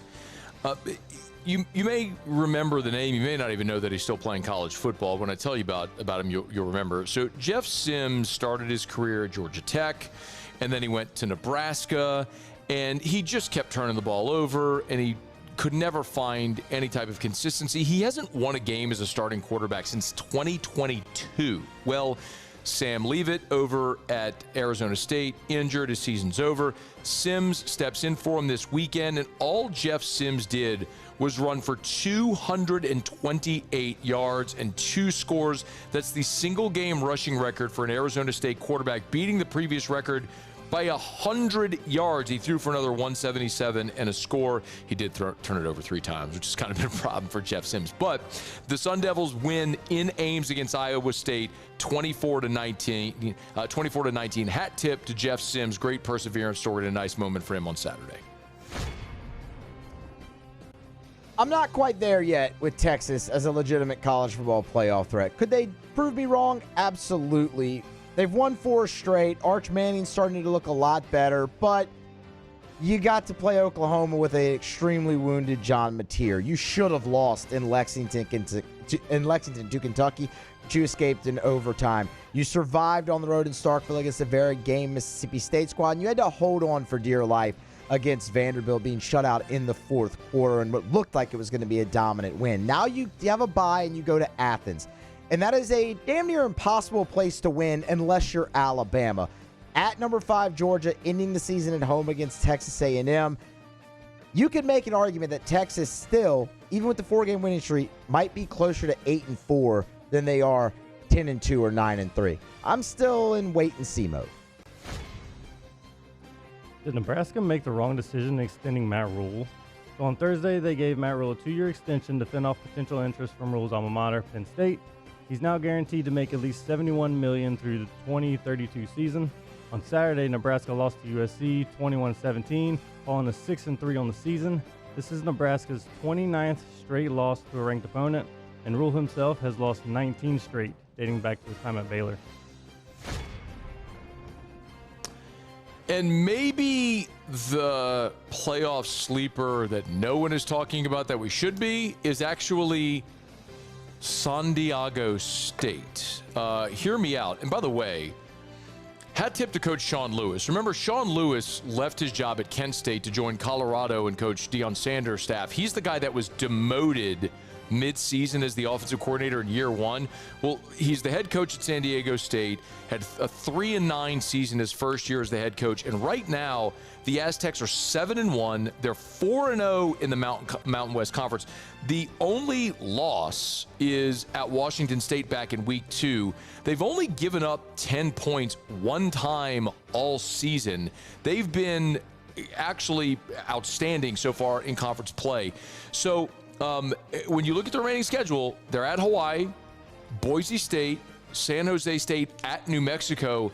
They've got a real legitimate shot of going 11-1 with their only loss being week 2 at Washington State. San Diego State, keep an eye on them as a potential G6 playoff sleeper. Okay, there you have it. That's our college football takeaways from the weekend that was. We're brought to you by our friends over at First South Farm Credit. FirstSouthLand.com, FirstSouthLand.com. Y'all know it's hunting season, and I know there's a lot of deer hunters. Y'all know I ain't one of them, but a lot of y'all are. And something else I know is a lot of y'all get sick of going to hunt on someone else's property. It always feels kind of awkward. It's someone else's land. You don't like sharing land, or other people making noise, or, can you really bag the biggest buck because should you really reserve it for the person that owns the land, or whatever the complications may be. You get rid of all that? You buy your own hunting property. Could be a great investment as well. Talk to your CPA. See if owning recreational timber property is a good write-off, a good investment property for you for tax purposes. It's First South Farm Credit. That should be your first call. If you're thinking of buying land, your first call should be to First South Farm Credit. Go to FirstSouthLand.com, FirstSouthLand.com, because for more than 100 years, First South Farm Credit has done one thing: help Louisianians buy land. So if you're thinking of buying land, make your first call First South Farm Credit. FirstSouthLand.com. That's FirstSouthLand.com. All right, y'all, it is After Further Review, and we're glad you're hanging out with us here. It's been a busy Monday show presented by Relief Windows as Frank Wilson's getting LSU set to return to the field to take on Alabama this Saturday. The Saints get waxed. Hugh Freeze gets fired. I mean, what a time in and around the football world here as we move the calendar into November. We got one segment to go. Monday Night Football tonight. Jimmy's here for Otterlocks. The NBA's in full swing as well. We'll see what Jimmy's got for us for Otterlocks to wrap up a busy Monday edition of AFR next. AFR. Let's Rev. Get to letsrev.com. Letsrev.com. R-E-V. letsrev.com. Our friends over at Rev, 90 years serving the local community. You want lightning fast internet speeds? You want Rev. Letsrev.com, R-E-V, letsrev.com. I practice what I preach here with Rev.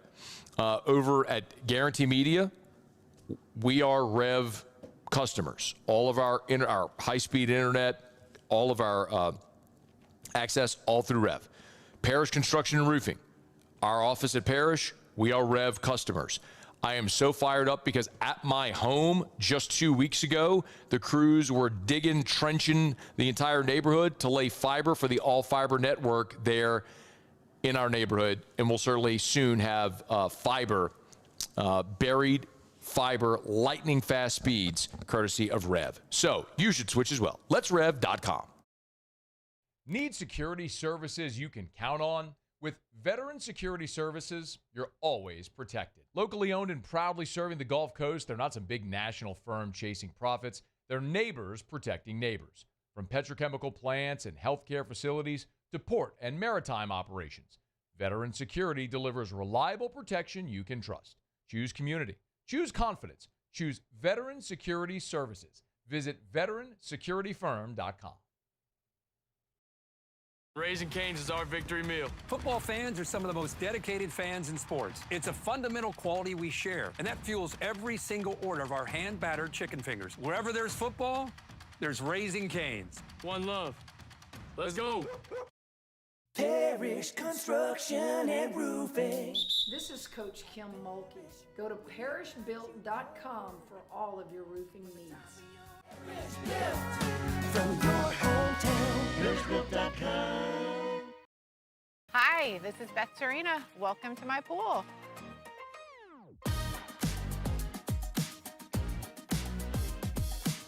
The first time I saw this beautiful pool, it exceeded every expectation that I had. They were able to get everything we wanted in this pool. It is a beautiful pool. We live out here, we eat out here, we watch TV out here. This is like our living room outside. We love this pool and everything about it. When we decided to build our pool, we called a great friend who is one of the best pool builders in the country in North Louisiana, and we said, who would you choose to build a pool in Baton Rouge?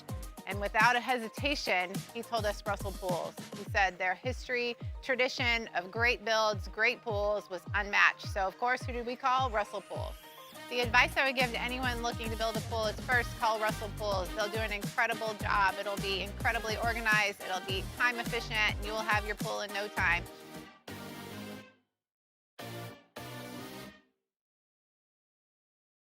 Today, we are shaping tomorrow. We are researching how extreme stress impacts the immune system, from trauma victims to athletes and even astronauts. Our work is leading the way in sepsis treatment, saving countless lives. We're unlocking the mind with music in exciting new ways. Our Lady of the Lake Health and LSU are improving the health of our state. That's the impact of champions. Imagine the impact we'll have on the future. Together, we roar. At Auctioner, we know healing is a team sport. That's why we've partnered with world-renowned orthopedic surgeon Dr. James Andrews to create the Auctioner Andrews Orthopedics and Sports Medicine Institute. Whether you're a professional athlete or a weekend warrior, our team of specialists are dedicated to getting you back in the game. So whatever your reasons are for reaching your personal best, we've only got one. You. Auctioner Andrews Institute. After further review, presented by Relief Windows. Windows, doors, siding. And oh, we do shutters too.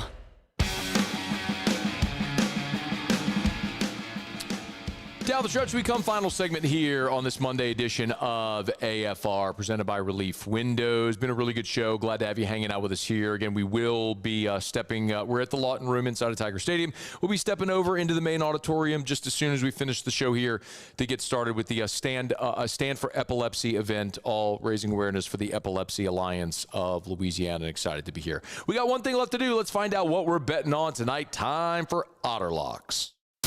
Otterlocks. All right, time to win some money. Presented by Total Maintenance AC Repair. Same-day service means you will never sleep hot. 480-1000. We are Total Maintenance. I think it's safe to say that I won the bet. Otter, how are you? Good, Matt. How about you? Doing awesome, man. Another good weekend for Football Sunday and the crew, and looking to keep it rolling tonight. And the return of college basketball, which means the Otters here is getting ready to start rolling. we sure hope so. It's been good. We can start off there, Matt, and let's go to the doubleheader in Las Vegas at T-Mobile and look at the first half of that doubleheader. Florida, defending national champions. Some people think they have a roster that is even more talented than what they had last year, but it's still a championship hangover for a young coach and a lot of new players. I'm looking to go in Arizona here. I would buy it up to 4 if you're Mobile Sportsbook or sportsbook allows you to do so by that half a point, under 5 points either way. But we're looking for Arizona to be there, have a really, really close game. Maybe a pick 'em. We'll certainly take 3.5 or 4. So I'm looking at DraftKings. You'd have to buy it to 4.5. The juice would. It's on 4. No. See, this is the thing where they don't offer it. Right. You can't buy the half point. So should I buy it to 4.5? Yeah. No, I wouldn't do it at all. There are some out there, there's very few, that allow you to buy it on the 4. But you're seeing some of these adjustments on some of the things I like to do. So, but I know at Bet Rivers they allow us to do it. They have a scale and everything. Okay. BetMGM doesn't allow you to do it. Every one of their games, you got to go. You have to be in person at a BetMGM like that for Ravage to make it. So. Well, I guess we're learning early about some of the new standards, new policies for the different sports books. Got it.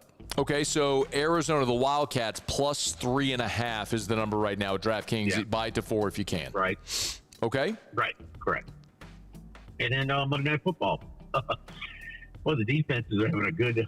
There's some bad defenses in the NFL. Some really bad defenses. And this is on display tonight for the Dallas Cowboys. They got a lot of firepower, but man, they've got a bad defense to begin with, and they traded their best player, and they're banged up as well. So this should be a lot of points tonight. We like Jacoby Brissett and what we saw in that first game against Indianapolis. They could have easily beaten the Colts on the road. That's the game that he lost Harrison Jr. in the middle of the game and still didn't miss a beat, just kept it rolling.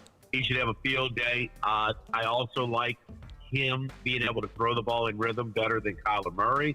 So if you want to put a single game parlay together also, so we're taking Arizona plus the 3.5 on the game. But then if you have a single game parlay boost, Arizona over and target one of the receivers for Arizona anytime TD or, over there in receiving yards. Okay. Do you like the over? I see it online. You like the over for the game as well, over 53.5? Yes. Okay. So Arizona plus 3.5, Cowboys, Cardinals over 53.5. Then if you want to link it up there in a parlay, take Arizona plus 3.5, the over on the game, and an anytime TD for the receivers. I'll give you a name. Donovan Knight to get a touchdown. Anytime TD plus 130 for the Arizona Cardinals. All right, Otter, where are you tomorrow? We are at Mike Anderson's on Lee, just off of Nicholson for the Tuesday show. Should be fun. Awesome, man. Well, good luck. Thanks, Otter. All right, good luck. All right, man, be well. We're brought to you by Shawbills Tire and Auto Service, shawbillstire.com. Locations all over South Louisiana. Find the location nearest you at shawbillstire.com. We're moving toward the holidays now. It'll be Thanksgiving before you know it. Maybe it's over the river and through the woods and all that stuff. If you need new tires before you get on the road for the holidays, make sure you go to Shawbills. Name brand tires at wholesale prices, and they treat you like family. It's Shawbills Tire and Auto Service. ShawbillsTire.com. ShawbillsTire.com. Schedule service online, shop tires online. It's all there at ShawbillsTire.com. Shawbills, where we keep you rolling. Okay, y'all, it's just about going to do it for us here. Muse Pauly back in studio. Thanks so much. Thanks to Cassie Spazzali producing here and teching on site for us. Appreciate it greatly. We are at LSU's Tiger Stadium, just outside the Lawton Room. If you can't make it here tonight for the Stand Up for Epilepsy event, benefiting and raising awareness for the Epilepsy Alliance of Louisiana, would certainly encourage you maybe to do your due diligence, learn more about that great organization, all the many ways that they help folks. We're looking forward to the event here tonight. So y'all have a great night, and we'll see you tomorrow at 3. After further review. As we get on down the road, remind you about Arco Power Systems, arco.com, ARCCO, arco.com for Arco Power Systems. We deal with storms. We deal with power outages, just part of where we live. We accept that when you're going to live in the southern part of our state, but not just in South Louisiana, but all over the Gulf South. Arco Power Systems is a Generac dealer with industrial generator power. Okay, so this is not a standby generator for your home. This is for your commercial or your industrial building. So, for example, at Guarantee, we have a giant generator on the outside of our building because if power goes out, we have to be on air. What about your business? Is it an essential business? Even if it's not an essential business like a pumping station or a hospital, maybe it's a grocery store, a gas station, whatever your business is, what happens to your business if power goes out? ARCO can help. ARCCO.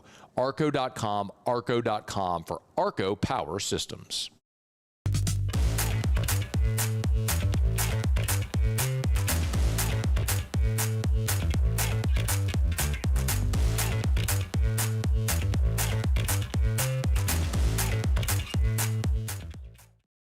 At Luba Workers' Comp, our journey began over 30 years ago with a simple belief: our clients come first. At Luba, our business has always been focused on people, not policies. Through every success and challenge, we've continued to grow because we've stayed true to our values, committed to providing you with genuine dependability. Because your well-being is more than a priority. It's our purpose.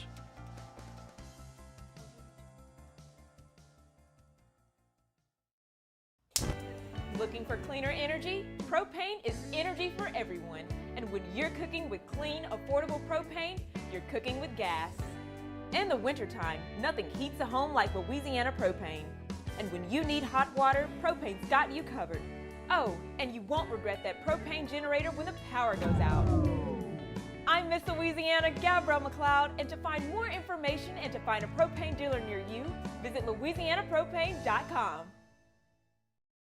ED, low T, or simply seeking to optimize your health and performance? Goodwood Men's Sexual Wellness offers a range of discreet services to address your specific needs. We empower men to reclaim their health and confidence. Visit yourgoodwood.com.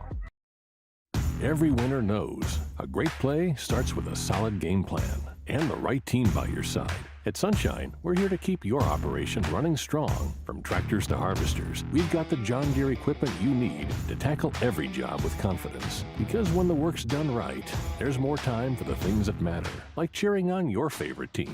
Make Sunshine Quality Solutions part of your playbook this season and learn more about what it means to be powered by Sunshine at sunequip.com.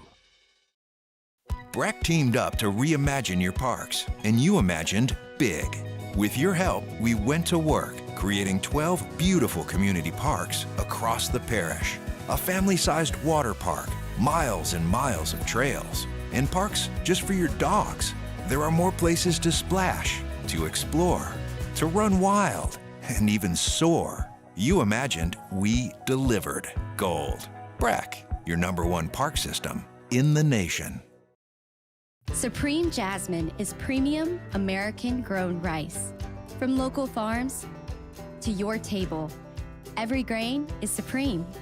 Pick up a bag of Jasmine or any other of our Supreme American rice. Tiger Country is 100.7 The Tiger. In the car on 100.7 FM or on the 100.7 The Tiger app. 90s country and beyond. 100.7 The Tiger.